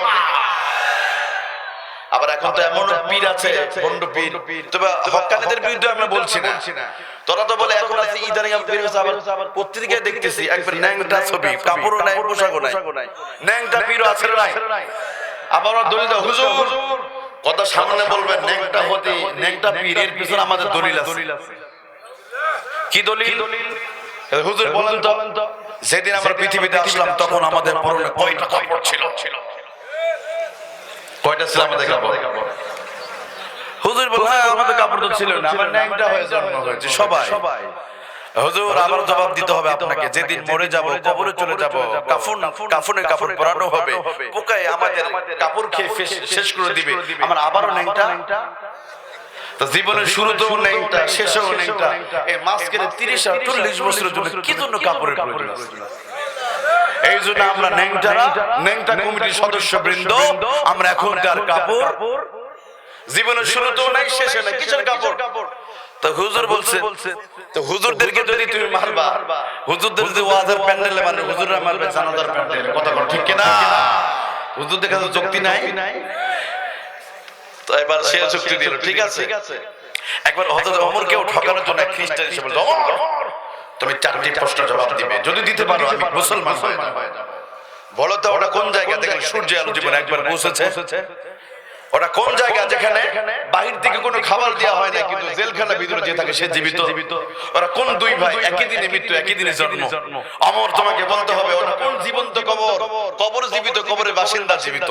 আজই প্রশ্ন এরকম মাঝে মাঝে প্রশ্নগুলো করা হয়েছিল, বিশ্বনবীকে 3টা প্রশ্ন করা হয়েছিল। আপনি সূরা কাহফের যে সারা নজর করুন ওখানে পেয়ে যাবেন, কোন দিকে যাচ্ছে না। তো এরকম ভাবে প্রশ্ন করা হলো। তো হুজুর বলছে ন্যাংটা তুমি জবাব দাও, এবার তোমাকে প্রশ্ন করবো আমি। তো কি প্রশ্ন করবো? অসুবিধা নাই, আমি ন্যাংটা রেডি আছি। এবার বলছে ন্যাংটা তুমি বলো তো, যেদিন পৃথিবীতে আমরা আসলাম সেদিন কি আমাদের মুখে 32টা দাঁত ছিল? কথা কোন দেখেন আপনারা? এই এলাকায় কি 32টা দাঁত নিয়ে জন্ম হয়েছে আমাদের? ন্যাংটা কিন্তু জবাব দিছে, হুজুর কোন দিক দিয়ে মারতে বুঝতে পারছি ইতিমধ্যে, চুপ করে আছে, সাউন্ড আর আস্তে ডাউন হয়ে গেছে। ন্যাংটা আবার জবাব দিতে হবে তোমাকে, যেদিন আমরা কবরে চলে যাব, দাফন করা হবে, 80-90 বছর বয়স হয়ে যাবে, কবরে গেলে আবার দাঁত পড়ে যাবে, পোকায় খেয়ে ফেলবে, তখন আমাদের দাঁত থাকবে কিনা? ন্যাংটা বলছে না, তখনও তো দাঁত পড়ে যাবে। তো তাহলে তোমার দলিল অনুযায়ী জীবনের শুরুতেও দাঁত নাই, কবরেও দাঁত নাই, মাঝখানে 40 আর 50 বছর কিসের দাঁতের প্রয়োজন? দে মুকুটটা দে, ন্যাংটার 32টা দাঁত ভেঙে ফেলে দেব। কথা বল ঠিক কিনা? যেমন কুকুর, কথা কন না, যেমন কুকুর আছে না আমার প্রিয় ভাইরা, যার পোশাক আল্লাহ দিয়েছেন লিবাসুত তাকওয়া যালিকা খায়র, ঘোষণা কার? কিন্তু এমন আছে বাংলাদেশে দড়ি বাবা, তেল বাবা, কত বাবা যে আছে, এগুলো শেষ। আমরা ওগুলোর মধ্যে নাই। কথা বলো ঠিক কিনা?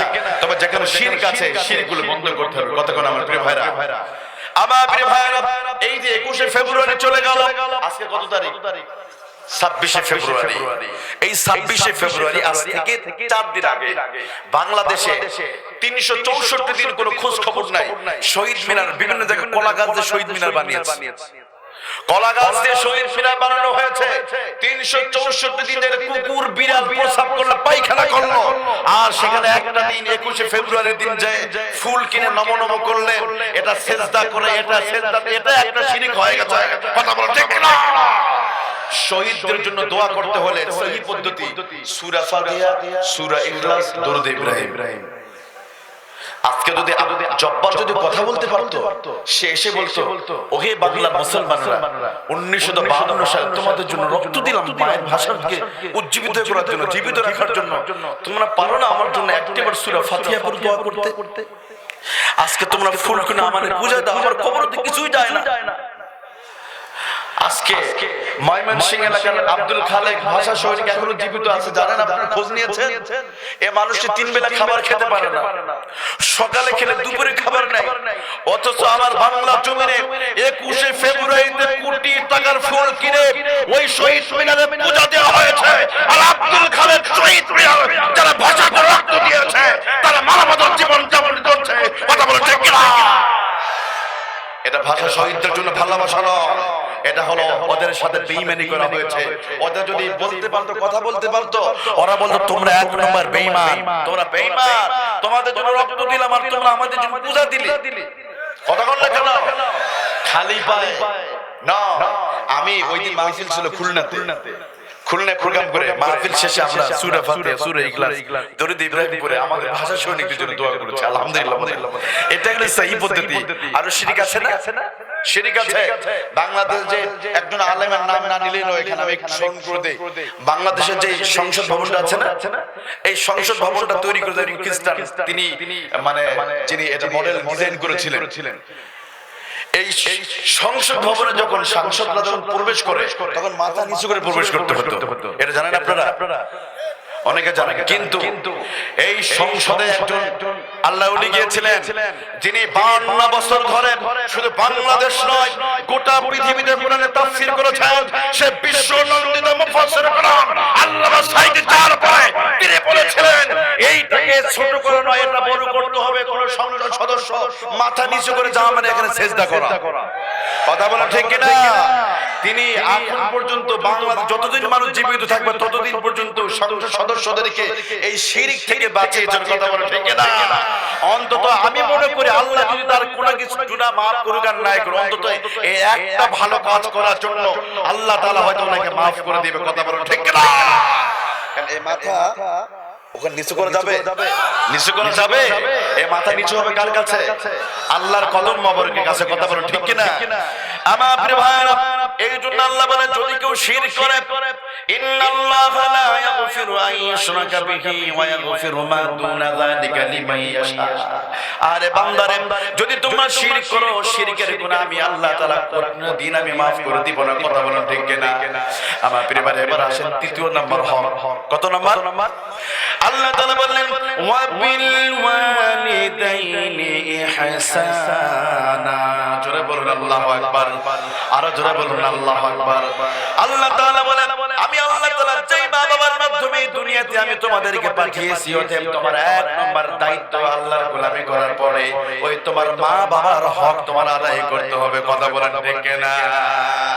এখনকার আধুনিক ছেলে মেয়ে মা যদি বলে বাবা যা না ধাপের হাট থেকে আমার জন্য একটু পানসু বাড়ি নিয়ে আয়, বাবা যা শীত লেগেছে আমার একটু কানটুপি লাগবে, আমার লুঙ্গি লাগবে, পায়জামা লাগবে, ছেলে মাকে তো এত বলো কেন তুমি, এত তোমার পানসু বাড়ি লাগে কেন? বলেন এরকম মাকে ধমক দেয়। অনেক ছেলে আছে বাবাকে ধমক দেয় না, মাকে ধমক দেওয়া যাবে না। তোমার কথাই তোমার মায়ের এক ফোঁটা পানি যদি জমিনে পড়ে, ওই পানিটা জমিনে পড়ে আল্লাহ আরশ সাহায্যে পৌঁছে যাবে। কথা বলা ঠিক না?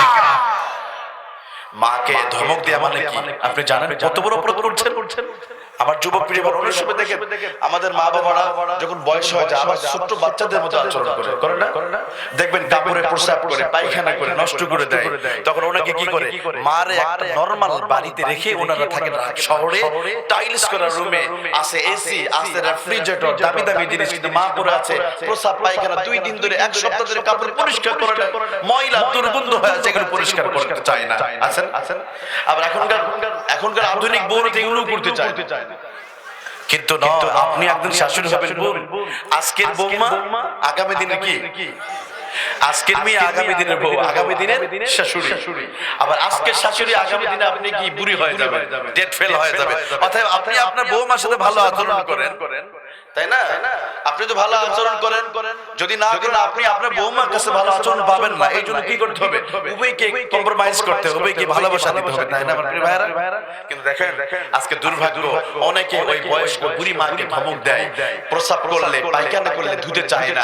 আবার অনেক ছেলে আছে বাবার টয়লেট করলে কাপড় পরিষ্কার করে আসে। আজকে তোমাকে লজ্জা লাগে বাবার টয়লেট পরিষ্কার করতে?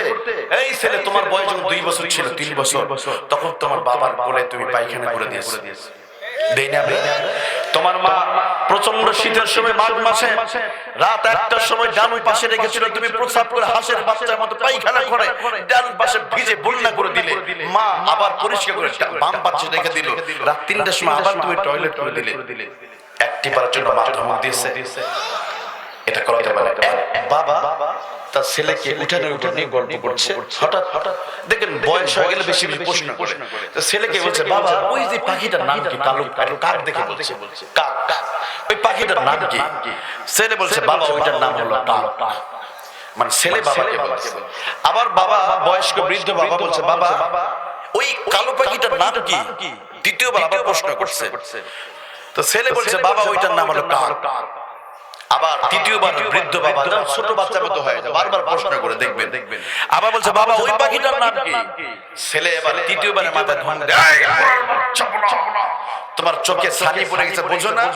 এতদিন পর ভার্সিটিতে এসেছি, বাড়িতে তুমি শান্তিতেও থাকতে দিবে না মনে হয়। এত প্রশ্ন করো তুমি, শুধু প্রশ্ন করো কেন মা? তুমি বোঝো না ওটা কাক? তৃতীয়বারের মাথায় মাকে বাবাকে ধমক দিল। বাবা বললেন যা, ঘরের ভিতরে ডায়েরি আছে, তুই ডায়েরিটা নিয়ে আয়। এবার ডায়েরিটা বের করে দেখ।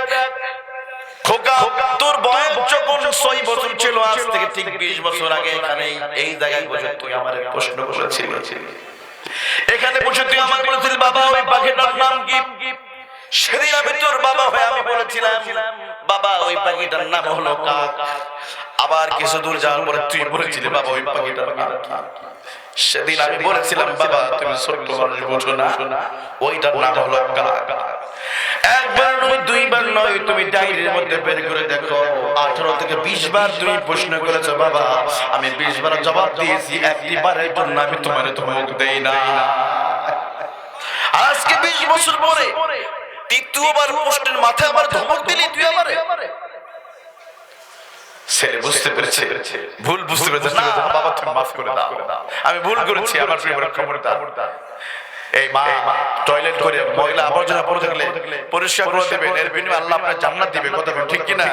একবার নবী মুসা আল্লাহকে প্রশ্ন করে আল্লাহ ইলাহি মাইয়াকুনু রাফিকা মা ফিল জান্নাহ, আল্লাহ জান্নাতে আমার সাথে আমার বন্ধু কি হবে, আমার সাথে কে থাকবে? রাফিকাল। আল্লাহ নবী মুসা আলাইহিস সালাম আল্লাহকে প্রশ্ন করে আল্লাহ তাআলা ইলাহি মাইয়াকুনু রাফিকান ফিল জান্নাতে, জান্নাতের ভিতরে আমার সাথে কে হবে, কে আমার সাথে জান্নাতে থাকবে? রব্বুল আলামিন আমি একটু জানতে চাই। আল্লাহ তাআলা বললেন আউয়ালু রাজুলিন ইয়ামুরু ফিত তারিক, মুসা রে পরের দিন সকালবেলা দিনের শুরুতে যে মানুষটার সাথে ইয়ামুরু রাজুলিন ফিত তারিক, যে মানুষটার সাথে প্রথম দেখা হবে ওই মানুষটি তোমার সাথে জান্নাতের ভিতরে তোমার সাথী হয়ে যাবে। নবী মুসা পরের দিন দেখলেন একটা লোকের সাথে দেখা হলো, পিছু পিছু নিলেন। ওই মানুষটি যেদিকে যায় মুসাও সেদিকে যায়। গিয়ে দেখলেন দূর থেকে ওই মানুষটি একটা থলে বের করে কিছু খাবার মার কাছে নিয়ে গেলেন এবং মা প্রসাব পায়খানা করেছিল, পরিষ্কার করলেন। পরিষ্কার করে নিজের সন্তান হিসেবে বলে বাবা খাবার দাও। বলে তুমি থারো, আগে আমার মাকে দিতে হবে। মাকে পরিষ্কার করে ওই মানুষটি আগে মায়ের কাছে খাবার দিলেন, মা সেবা করলেন, খাবার দিলেন।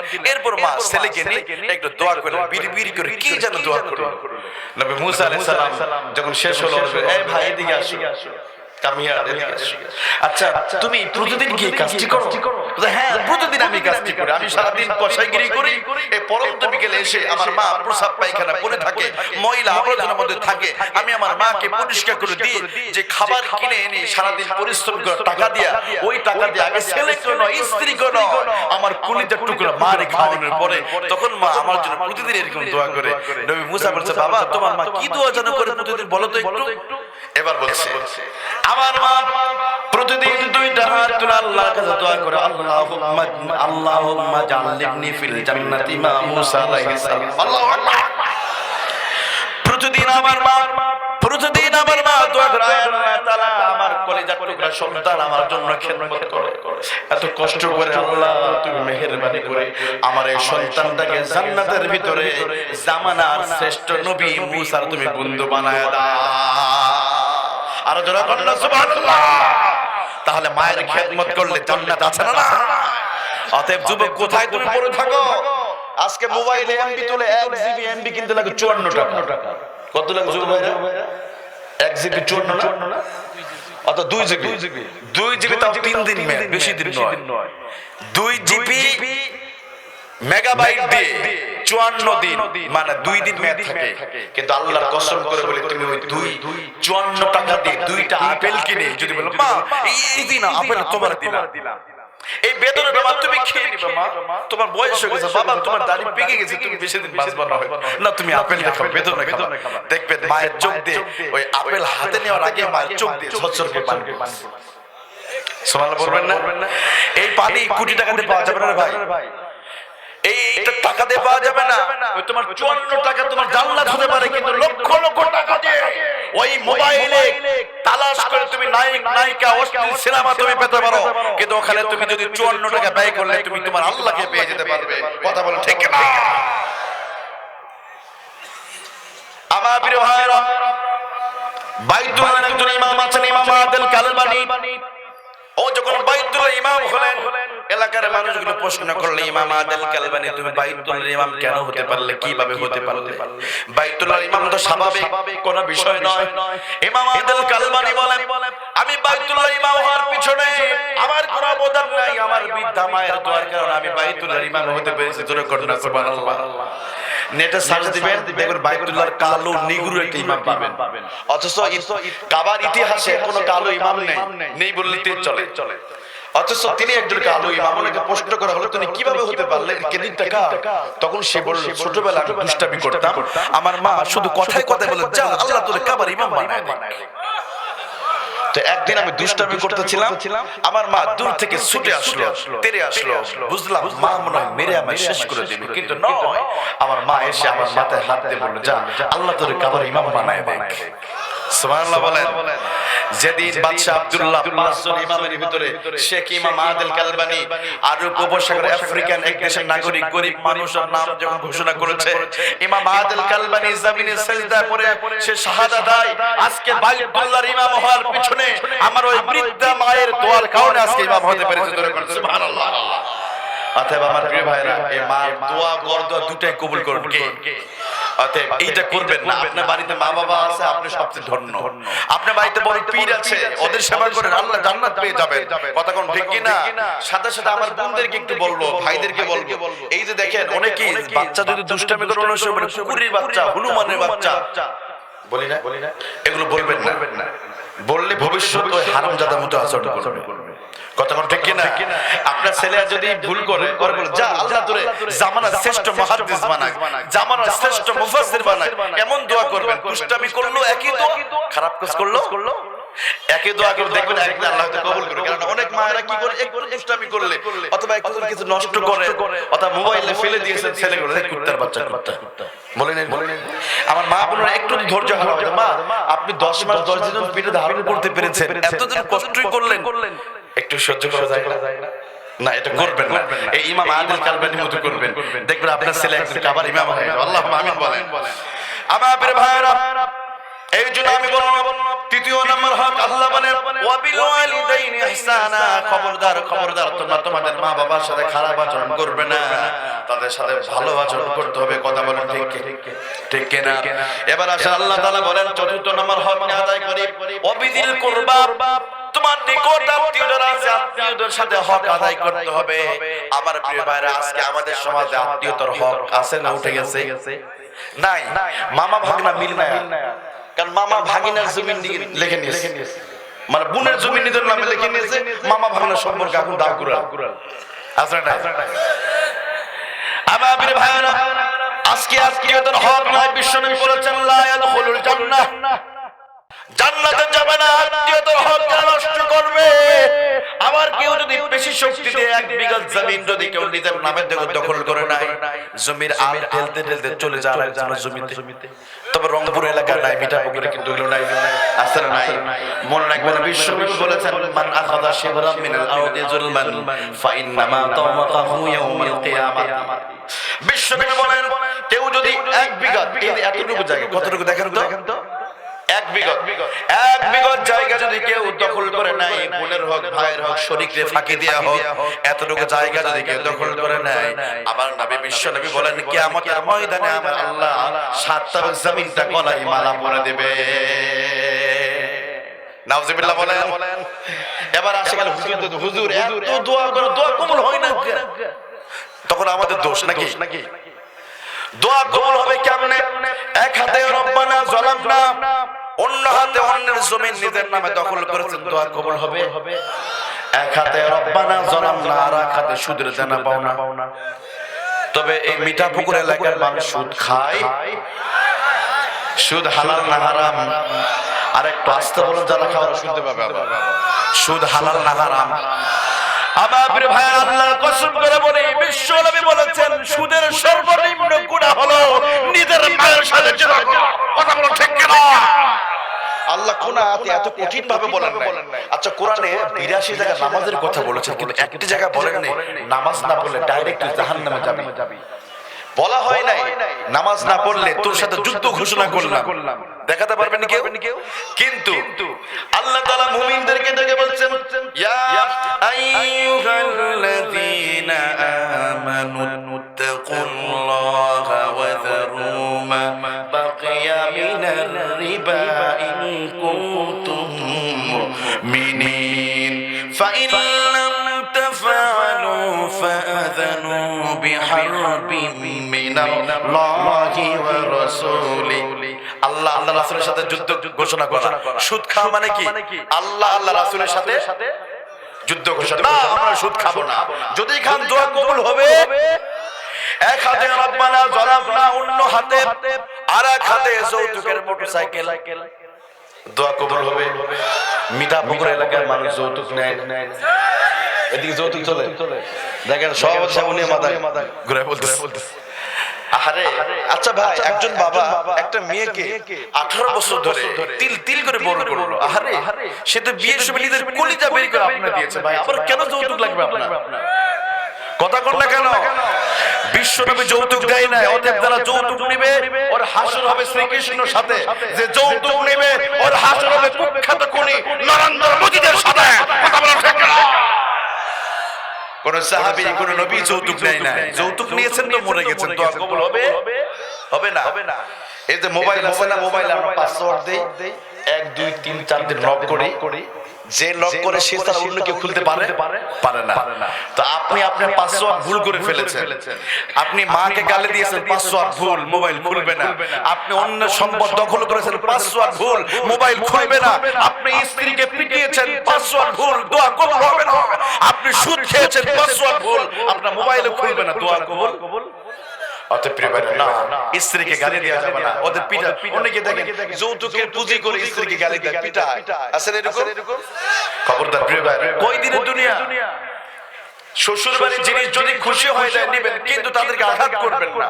পৃথিবীর শ্রেষ্ঠ সানী মুহাম্মদুর রাসূলুল্লাহ সাল্লাল্লাহু আলাইহি ওয়াসাল্লাম কোনোদিন গালিও দেন না, ধমকও দেন নাই। আর আমরা এমন জমিদার, একটু যদি ভাত যদি একটু নেটকা হয়, আমাদের উত্তরবঙ্গের ভাষা নাকি নেটকা যদি হয় নরম 140 ধারা জারি হয়। কিছু মানুষ আছে দেখবেন বাইরে বিড়ালের বাচ্চা বিড়াল বউয়ের কাছে আসলে এক ভাগ আছে না, এটা করা যাবে না, ভুল হবে। ওরা তো কাদা মাটি, ওরা তো প্লাস্টিক বা রোবট নয়, তাই না? ওদের চামড়া কাটে রক্ত বের হয় না প্রিয় ভাইরা? তো বোনেরা ভুল করে মাথায় হাত দিবেন। এই যে সহবেলা আসছে কিছুদিন পরে নাকি একটা সহজ আমল বলে দিই। কত রাত, ওই রাতে অনেকে লম্বা নামাজ পড়েন, ভাই লাগবে না। শুধু একটি কাজ করবেন, আমি বলবো স্ত্রীর জন্য বাজার থেকে আপনি শাড়ি এনেছেন, ধরুন 300 টাকা দামের। স্ত্রী বলে, যা আলহামদুলিল্লাহ, তুমি যা এনেছো এটাই আমি খুশি। এই খুশি হয় ওই স্ত্রী স্বামীর দিকে যদি একটা গ্লুকোজ হাসি দেয়, একটা সুন্দর মুস্কি হাসি দেয়, ওই একটা হাসি 200 টাকা নফল নামাজ সওয়াব পাওয়া যাবে। সুবহানাল্লাহ বলেন। আবার স্বামী যদি স্ত্রী রেগে গেছে, স্ত্রী একটা 144 ধারা মতো প্রচন্ড রাগ গরম হয়ে গেছে, একটু ধৈর্য ধরে মেয়ে মানুষটা একটু বাঁকা হাত দিন, তৈরি বলুক না আমি কিছুক্ষণ পর আমি আবার শুরু করব। কিন্তু দুজন যদি একসাথে শুরু করে তাহলে ঝগড়া বাঁধবে না। তো একটু যাক না, স্ত্রী সুযোগ দিয়ে মাথায় হাত দেবে, যাও সমস্যা নাই, মর্জি না মা, আমি তোমাকে এটা কিনে দেব। এই যে স্ত্রী দিকে যদি কোনো স্বামী একটু তাকিয়ে হাসি যদি দেয়, ওই স্বামী 100 টাকা নফল নামাজ পড়া সব আল্লাহ দিয়ে দিবে। কথা বল ঠিক না? তবে হ্যাঁ, যারা অবিবাহিত কলেজের সামনে গিয়ে এই আমলটা যেন করা যাবে না, কিন্তু আবার অবস্থা খারাপ হয়ে যাবে। কথা বল ঠিক না? এখনকার মহিলারা ক্ষমতায়, স্পিকার মহিলা সব গত 34 বছর ধরে মহিলা ক্ষমতায়, তাই না? কিন্তু এরপরে মহিলারা বেশি নির্যাতিত। মেয়ের অধিকার পেয়েছে? পায় না। কিয়ামত পর্যন্ত পাবেন না যতক্ষণ না এই কোরআন ওই জায়গার মধ্যে না নিতে পারি। কথা বলেন ঠিক কিনা আমার প্রিয় ভাইরা? তো আমার প্রিয় ভাইরা, আমরা কি করবেন না, দোয়া যদি কবুল করতে চান, আমরা এই হক, এগুলো কিন্তু হকের আলোচনার ভিতরে পড়ে যাচ্ছে, এই জন্য বললাম আমরা এই হকগুলো নষ্ট করব, আল্লাহ আমাদের কবুল করুন, আল্লাহুম্মা আমিন। এবার আসেন ৫ম নম্বর হকটা নিয়ে একটু আলোচনা করি। আল্লাহ তাআলা বলেন ওয়াবিযিল কুরবা ওয়াল ইয়াতামা। ইয়াতামা বলা হয়েছে, সাইয়্যিদ কুতুব রাহিমাহুল্লাহ তিনি বলেছেন এতিম দুই প্রকার। কয় প্রকার? সূরাতুন নিসা 10 নম্বর আয়াতে আল্লাহ বলেছেন ইন্নাল্লাযীনা ইয়াকুলুনা আমওয়ালাল ইয়াতামা যুলমান ইন্নামা ইয়াকুলুনা ফী বুতুনিহিম নারা। নিশ্চয় যারা এতিমের সম্পদ নিজের পেটের মধ্যে ঢোকায়, আল্লাহ বলে তারা টাকা ঢোকায় না, তারা যেন আগুনের বস্তা নিজের পেটের মধ্যে ঢুকে না। কথা বলা ঠিক কিনা? এতিমের সম্পদ ফাঁকি দিয়েছে, মরে গেছে। এতিমের জায়গা মানুষ হজম করতে পারে। দুনিয়াতে দেখবেন যে মানুষগুলো প্যারালাইজ হয়ে ঘুরে বেড়ায়, দেখবেন না মুখ বেঁকা হয় এরকম করে লেফট লাইট করে আর যায়, মানে হাত অবশ হয়ে গেছে, পা একটা অবশ হয়ে গেছে, চলে না, খুঁজে দেখে ওই ভবিষ্যতে কোন জামানায় আমার মাকে লাথি মেরেছিল, বাবাকে লাথি মেরেছিল, অথবা এতিমের হক নষ্ট করেছে, স্ত্রীকে পাতে লাথিতে পাতে পিটিয়েছে, আজকে ওই প্যারালাইজড হয়েছে। কথা কন না কেন আপনারা? আমার নিজের চোখে দেখা, আমার এলাকা এখনো জীবিত আছে ফাজল ভাই, আল্লাহ ওরে মাফ করুক। আমরাও যাকাতের টাকা বিভিন্ন কালেকশন করে আমাদের সাংগঠনিক ভাইরা বিভিন্ন টাকা পাঠায়, কিন্তু এই মানুষটি এক সময় অত্যন্ত খারাপ আচরণ করে মায়ের সাথে, কিন্তু আজকে মাত্র ৪৪ বছর বয়স, গত ১০ বছর ধরে প্যারালাইজড হয়ে পড়ে আছে। অনেক শক্তি ছিল, এই যে এইভাবে হাত টানতে হবে, এতিমের হাত মারবেন, এই হাতটা এরকম হয়ে যাবে, অর্ধেক নাই, এটা করা যাবে না। আজকে দেখেন এতিমরা আমাদের সমাজে নির্যাতিত, এতিমের পক্ষে সমাজের মানুষ দাঁড়ায়, মেম্বার চেয়ারম্যান দেখবেন ওই যে জালে ওর পক্ষে দাঁড়ায়, কিন্তু এতিম টাকা নাই, ও তো টাকা দিতে পারে না, ওর পাশে কেউ দাঁড়ায় না। আবার এতিম সংক্রান্ত মামলা জটলা বেঁধে আদালতে পড়ে থাকে, ওরা রায় পায়। এতিম কিন্তু আবার দুই প্রকার। এতিম আরেক প্রকার এতিম হলো রাষ্ট্রের কাছে দেশের জনগণ। ধরেন উদাহরণ দেই, ভারত দিয়ে আমি, ভারতের প্রেসিডেন্ট নরেন্দ্র মোদীর কাছে ভারতের ১২৩ কোটি মানুষ নরেন্দ্র মোদীর কাছে এতিম। কথা কন না কেন? এখন নরেন্দ্র মোদী যদি ওই ১২৩ কোটি মানুষের ঘুমের টাকা, বন্যার টাকা, তাদের টিনের টাকা যদি চুরি করে খায়, তাহলে সে ধরে এতিমের হক নষ্ট করা গুনাহ ওর আমলনামায় লেখা হবে। কথা বল ঠিক না? এখন আমার দেশে যদি এইটা হয়, কোন মেম্বার সে যেই হোক না কেন, কেউ যদি কোন নাগরিক তার অধীনে যারা থাকে এদের হক যদি নষ্ট করে, ধরেন বন্যার কোন টাকা এসেছে, ত্রাণ এসেছিল, অথবা কোন টিন এসেছে, টিন নিজের পকেটের মধ্যে ঢুকিয়ে নিয়েছে, বাস ইন্নাল্লাযীনা ইয়াকুলুনা আমওয়ালাল ইয়াতামা, সেজন্য এতিমের হক নষ্ট করলো। কথা বলেন ঠিক কি না? আজকে প্রিয় ভাইরা না বললে নয়, দেখেন এই যে ঢাকা শহরের পাশেই কাশপুর নদী, আরেকটি হলো মেঘনা নদী, আরেকটা হলো দাউদকান্দি নদীর উপর ৩টা ব্রিজ হয়েছিল, দেখেছেন আপনারা? যারা ওইদিকে যায় তারা জানবে, যেটা আমাদের যেতে হয়। এই ৩টা ব্রিজের দায়িত্ব দেওয়া হয়েছে জাপানিদেরকে। ওদেরকে যে টাকা দেওয়া হয়েছিল গভর্নমেন্ট থেকে, ওরা দায়িত্ব পালন করার পরও আরো ৭,৫৪,০০,০০০ টাকা সরকারকে ফেরত দিল, যে সরকার মহোদয় আমরা দায়িত্ব পালন করেছি, টাকা বেঁচে গেছে ৭ কোটি টাকা, এইটা নিয়ে নেন আপনারা। আলহামদুলিল্লাহ বলেন। তো চাইনিজ জাপানিজরা ওরা সততা, আর সততা কাকে বলে ওরা আমাদের চোখে আঙ্গুল দিয়ে দেখে দিল। আর আমরা এত ভেজাল মার্কা হলাম যে একটা বালিশ উঠাতে লাগলো পারমাণবিক, ওই যে কি যেন বলে ওইটা, একটা বালিশ উঠাতে লেগেছে ৫,৯০০ টাকা। কথা কয় না? ফরিদপুরে একটা হাসপাতালের একটা তোয়ালে না পর্দা বানাতে ৪০ লক্ষ টাকা হিসাব দেওয়া হয়েছে। মানে এত ভেজাল, মানে ভেজালের শেষ নাই। পানিতে ভেজাল, দুধে ভেজাল, রাস্তায় ভেজাল, পেঁয়াজের মধ্যে। তো আপনাদের এলাকার এক দেশপ্রেমিক মিঠাপুকুর এলাকা খুব দেশকে ভালোবাসে, যে এত ভেজাল, খাবারের মধ্যে ভেজাল, ভুয়া ডাক্তার, সব জায়গায় ভেজাল, মানুষ মারা গেছে, তারপর দেখবেন ওই আপনার লাইফ সাপোর্ট রেখে দেয়, দিলে বেশি টাকা পাওয়া যাবে। তা এখন কি করলো, ভেজালের দেশে আমি আর থাকবো না, আত্মহত্যা করে মারা যাবো। আপনাদের এই ধাপের হাট থেকে এক বোতল বিষ কিনে এনে রাতের বেলা ঢক ঢক করে খেয়ে সে ঘুমিয়ে পড়েছে, মানে ভেজালের যন্ত্রণা আত্মহত্যা করে মারা যাবে। তো বাস রাতের বেলা খেয়ে ঘুমিয়ে পড়েছে, সকালবেলা মৃত্যু হয় না। কি ব্যাপার, মৃত্যু হলো না কেন? চলে গেছে রংপুর জেনারেল হাসপাতাল। ডাক্তার সাহেব কামি ভেজালের যন্ত্রণা, বিষ খেলাম, মৃত্যু হলো না, কারণটা কি? বিষে কোনো সমস্যা আছে নাকি? এবার ডাক্তার সাহেব ল্যাবরেটরিতে নিয়ে চলে গেছে, বিষ পরীক্ষা করে দেখে বিষের ভিতরে মারাত্মক ভেজাল থাকার কারণে মিঠাপুকুর এলাকার আব্দুর রহমান মৃত্যুর সাহস পূরণ হয় নাই। সুবহানাল্লাহ। এটাও আপনাদের মধ্যেও তো ভেজাল। তো ভেজাল দূর হবে কেমনে? বিষের মধ্যে ভেজাল, মরতেও পারবো না। খাইছে এবার চলে গেছে। এবার বগুড়াতে গিয়ে গাইবান্ধাতে পাট চিনেন আপনারা? পাট রশি বাঁধায়, এক হাপাল পাট কিনে আনছে। রশি নিয়ে এসে মনের মাধুরী মিশে উঠানের উপরে বসে রশি দিয়ে মানে পাট দিয়ে রশি বানায় আর গান গায়, বিড় করে। পানিতে ভেজাল, দুধে ভেজাল, ডাক্তারের মধ্যে ভেজাল, রাস্তায় রডের বদলে বাস, কত কিছু ভেজাল। ভেজাল লাগতেছে, আত্মহত্যা করে মারা যাবো। ওই রশি দিয়ে আমের গাছের ডাল আর গলার সাথে একটা ফাঁস দিয়ে আস্তে করে টান দিছে, রশিটা ছিঁড়ে গেছে, কিন্তু মৃত্যু হয় না। রশি তো ভেজাল, মরতেও পারতো না। বিষ খেলাম, বিষে ভেজাল, রশি দিয়ে আত্মহত্যা করে, এখানেও ভেজাল ছিঁড়ে পড়ে গেল। কোন দেশে আছে? চলে গেছে। আবার তিস্তা নদী আছে, আপনাদের তিস্তা নদী আছে পাশে, ফারাক্কা আছে নাকি? বাস তিস্তা নদীতে গিয়ে ওই নদীর রেলিং আছে না, রেলিং থেকে এবার মনের সমস্ত দুঃখ বেদনা একসাথে নিয়ে, কারণ এটা তো দৃশ্যমান, এখানে ভেজাল কতটুকু দেখাই যায় নাকি? পানি কত দূর নিচে আছে, একদম মরুভূমি হয়ে আছে, দেখাই তো যায়। তো বাস নদী উপর থেকে লাফ দিছে, নদীতে নাই পানি, পড়ে গেছে, পা ভেঙে গেছে, মৃত্যু হয়। কি ব্যাপার? মৃত্যু হলো না, কারণটা কি? পরে জানা গেল আমাদের 56টা নদীর মুখ বেঁধে দিয়েছে আমাদের দাদা বাবুরা। কথা কন। ওরা 56টা নদীর মুখ বন্ধ করে দিয়ে আজকে তিস্তা নদীকে মরুভূমি বানিয়েছে। ওরা ফারাক্কা বাঁধ তৈরি করে এই দেশের মুসলমানদের যখন পানির প্রয়োজন, ওই বেঈমানরা তখন পানি দেয় না, যখন পানি লাগবে না তখন পানিতে ডুবিয়ে মারে। ওরা এক নাম্বার বেঈমান। কথা বল ঠিক না? আপনাদের এই তিস্তা নদী আর ফসল হয় বন্ধ হয়ে গেছে। আপনার তিস্তা নদীতে এখন রান্না করে হালুয়া যাবে, পানি নাই, শেষ। ওরা কন্ট্রোল করে, ফারাক্কা বাঁধ তৈরি করে, আবার পানি যখন ওরা দেখুন দরকার না তখন পানি দেয়। তো প্রিয় ভাইরা, এই ভেজাল আছে না নাই? তো এই ভেজাল দূর করতে হলে এইটা লাগবে। এটা কি? কথা কন না কেন? কোরআনের মধ্যে ভেজাল আছে, কোরআনের মধ্যে ভেজাল আছে। যেই সংসদ সদস্যদের কলিজার মধ্যে কোরআনের জ্ঞান থাকবে, ওরা ভেজাল দিতে পারে না। কথা বল ঠিক না? এই বাংলাদেশের ইতিহাসে 2জন মন্ত্রী ছিলেন। দাঁড়ান না ভাই।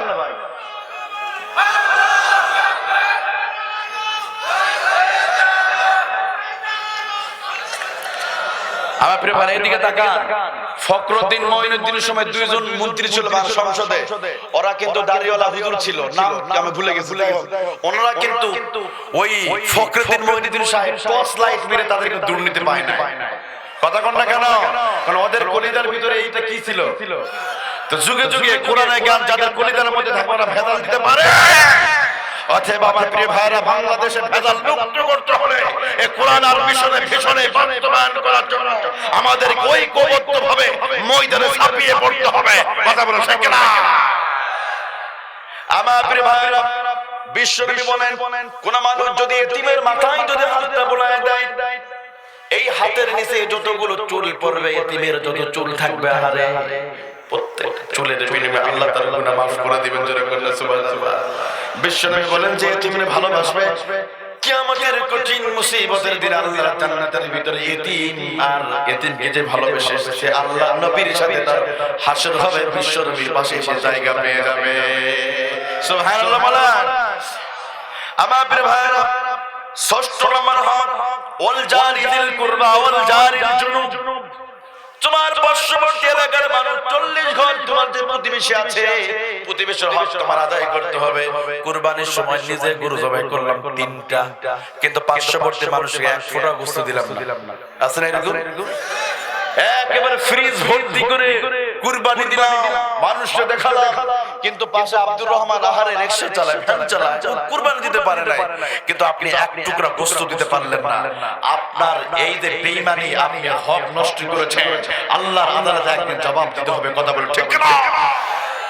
তাহলে আমার প্রিয় ভাইরা, আপনার পার্শ্ববর্তী কেউ যদি থাকে বিপদে, ওকে সহযোগিতা করতে হবে না ভাই? এজন্য আল্লাহ নবী কি বলেছেন জানেন?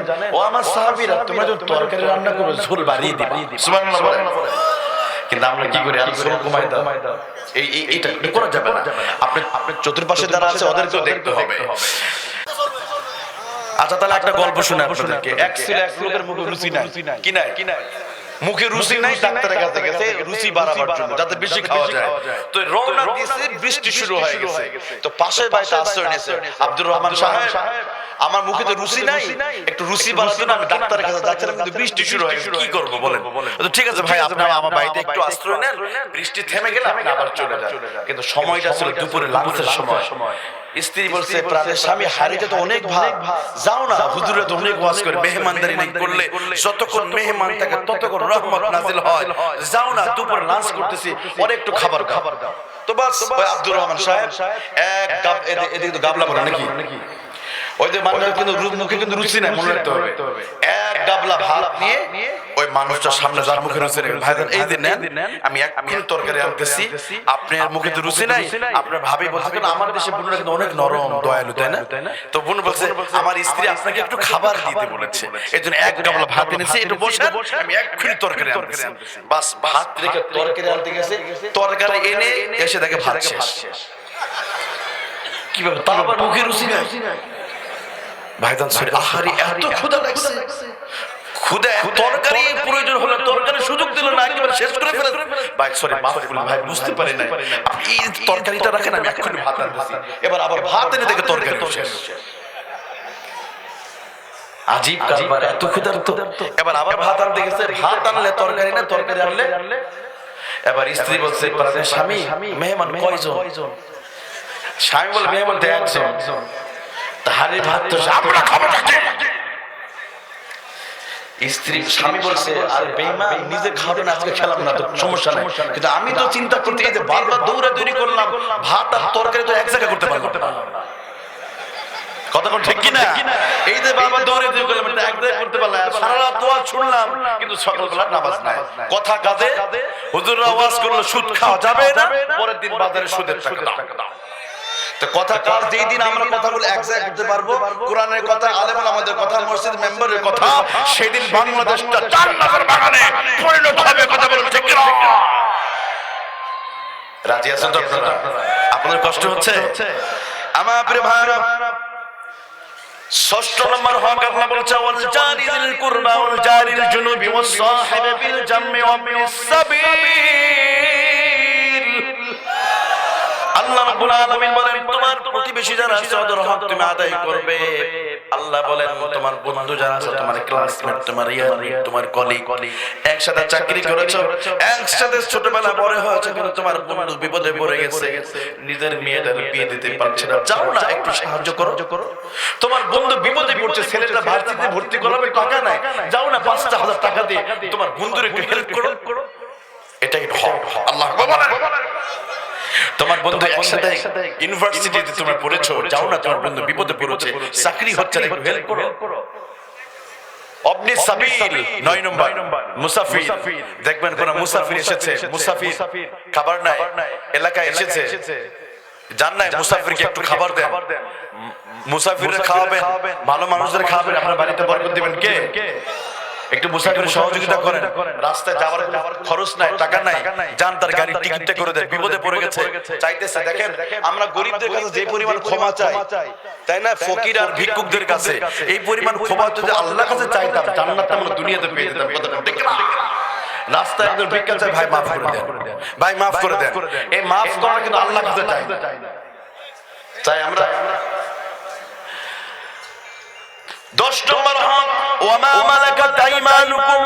আল্লাহ রাব্বুল আলামিন বলেন, তোমার অধীনস্থ যারা আছে, তোমার বাড়িতে যারা কাজ করে, তোমার বাড়ির গাড়ি ড্রাইভার, তুমি হোটেলে খাও, তোমার ড্রাইভার পড়ে আছে রাস্তায়, নো, এটা হয় না। তুমি দামি দামি খাবার খাও, ধরে তুমি সামোসা খাচ্ছ হোটেলে বসে, মুরগির এক কাবাব, আর তোমার ড্রাইভার বসে আছে গাড়িতে বসে, নয়, এইটা ইসলাম নয়। ইসলাম তুমি যা খাবে, তোমার ড্রাইভার তুমি যা খাবে, তুমি যা পরনে থাকবে, তোমার বাড়ির ওই যে মহিলা বুয়া কাজ করে, ওর বুয়া বলে ডাকা যাবে না, ওর নাম ধরে ডাকবেন, ছোট করা যাবে। কিন্তু আমার দেশে যারা যত শিক্ষিত দেখবেন, মাঝে মধ্যে দেখা যায় একজন আইনজীবী না, কর্নেল, ব্রিগেডিয়ার, আর ওনারা হোটেলে খাবার খাচ্ছে, দামি দামি হোটেল মেরিডিয়ান, যেখানে যদি এক সন্ধ্যা যদি খাবার খান 7,000 টাকা এমনি অটোমেটিক বিল এসে যাবে, খান বা নাই খান 7,000 8,000 টাকা বিল। তো ওখানে নিজে খায় আর ও নিজের কাজের মেয়েটারে দাঁড়িয়ে রেখেছে। আরেকজন বেঈমান, এই ছবিটা ফেসবুকে ভাইরাল হয়ে গেছে, যে নিজেরা হোন্ডাই গাড়িতে যাচ্ছে আর কাজের মেয়েটারে পাশে দাঁড়িয়ে রেখেছে। ওই তো কাজের মেয়ে, ওরা দাঁড়িয়ে রেখে ওরা নিয়ে চলে যাচ্ছে ধরেন রংপুর, আর ওই বেঈমানরা সিটে বসে আছে। এটা মানুষ নয়, এরা হলো অমানুষ। কথা বলেন ঠিক কিনা? তুমি যা খাবে, তুমি যে সিটে বসবে, ওই সিটে তোমার কাজের মহিলারে বসাবে। কথা বলো ঠিক কিনা? তুমি যদি গোশত দিয়ে ভাত খাও, আপনারা কি করে নিজের খাবারটা আলাদা করে রেখে দেয় ফ্রিজের ভিতরে, আর কাজের চাকরে আলাদা রান্না করে খাওয়া, এইটা ভাগ করা যাবে না। এটা হলো মুসলমানের চরিত্র নয়। আল্লাহ তাআলা আমাদের তৌফিক দান করেন। প্রিয় ভাইরা, আমি যে হাদিসটা বলেছিলাম শুরুতে, ওই হাদিস তেলাওয়াত করে শেষ করে দিচ্ছি। বিশ্বনবী জনাবে মুহাম্মদুর রাসূলুল্লাহ সাল্লাল্লাহু আলাইহি ওয়াসাল্লাম এই হাদিসটা বলেছিলেন বিদায় হজের ভাষণে। মুয়াত্তা ইমাম মালিক রাহিমাহুল্লাহ হাদিসটা এনেছেন।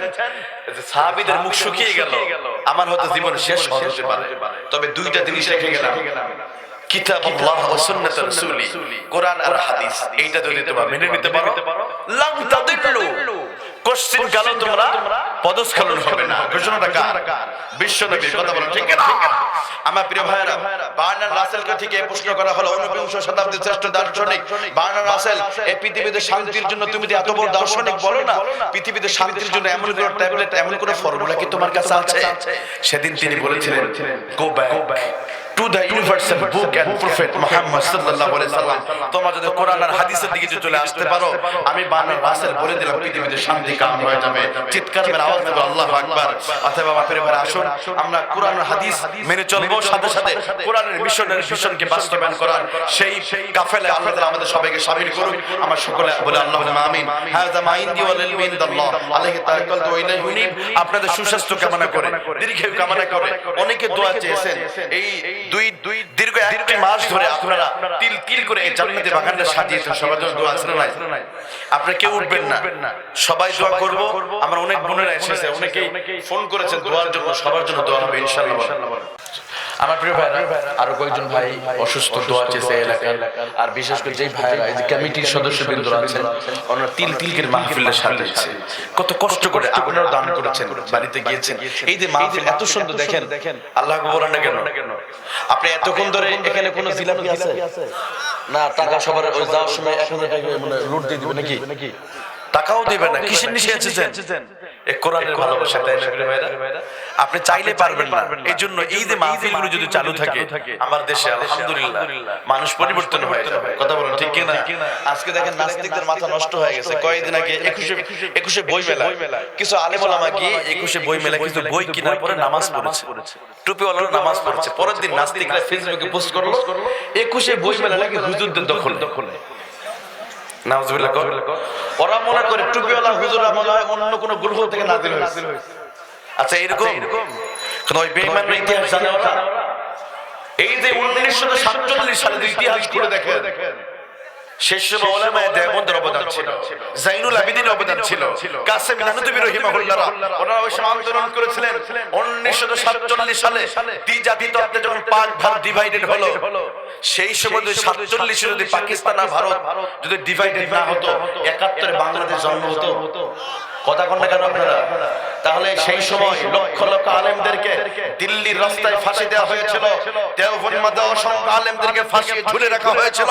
ওই সমস্ত আলেমদের বিনিময়ে, আলেমদের আন্দোলনের কারণে সেই সময় 47 সালে ভাগ হলো, 71 বাংলাদেশে জন্ম নিল। তার মানে বোঝা গেল এই বাংলাদেশে প্রত্যেকটা পরতে পরতে ওই লাল সবুজ পতাকা আলেমদের রক্ত আছে। কথা বলেন ঠিক কিনা?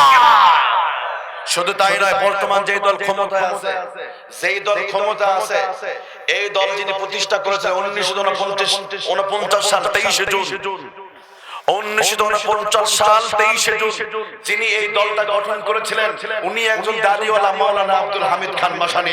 কথা কোন ঠিক না? শুধু তাই না, এই দলের প্রথম দুইজন সেক্রেটারি ছিলেন, একজন ছিলেন দেওবন্দ মাদ্রাসার ছাত্র, আর একজন আলেম ছিলেন। এতে প্রমাণ হয় বাংলাদেশে প্রত্যেকটা দলের ভিতরে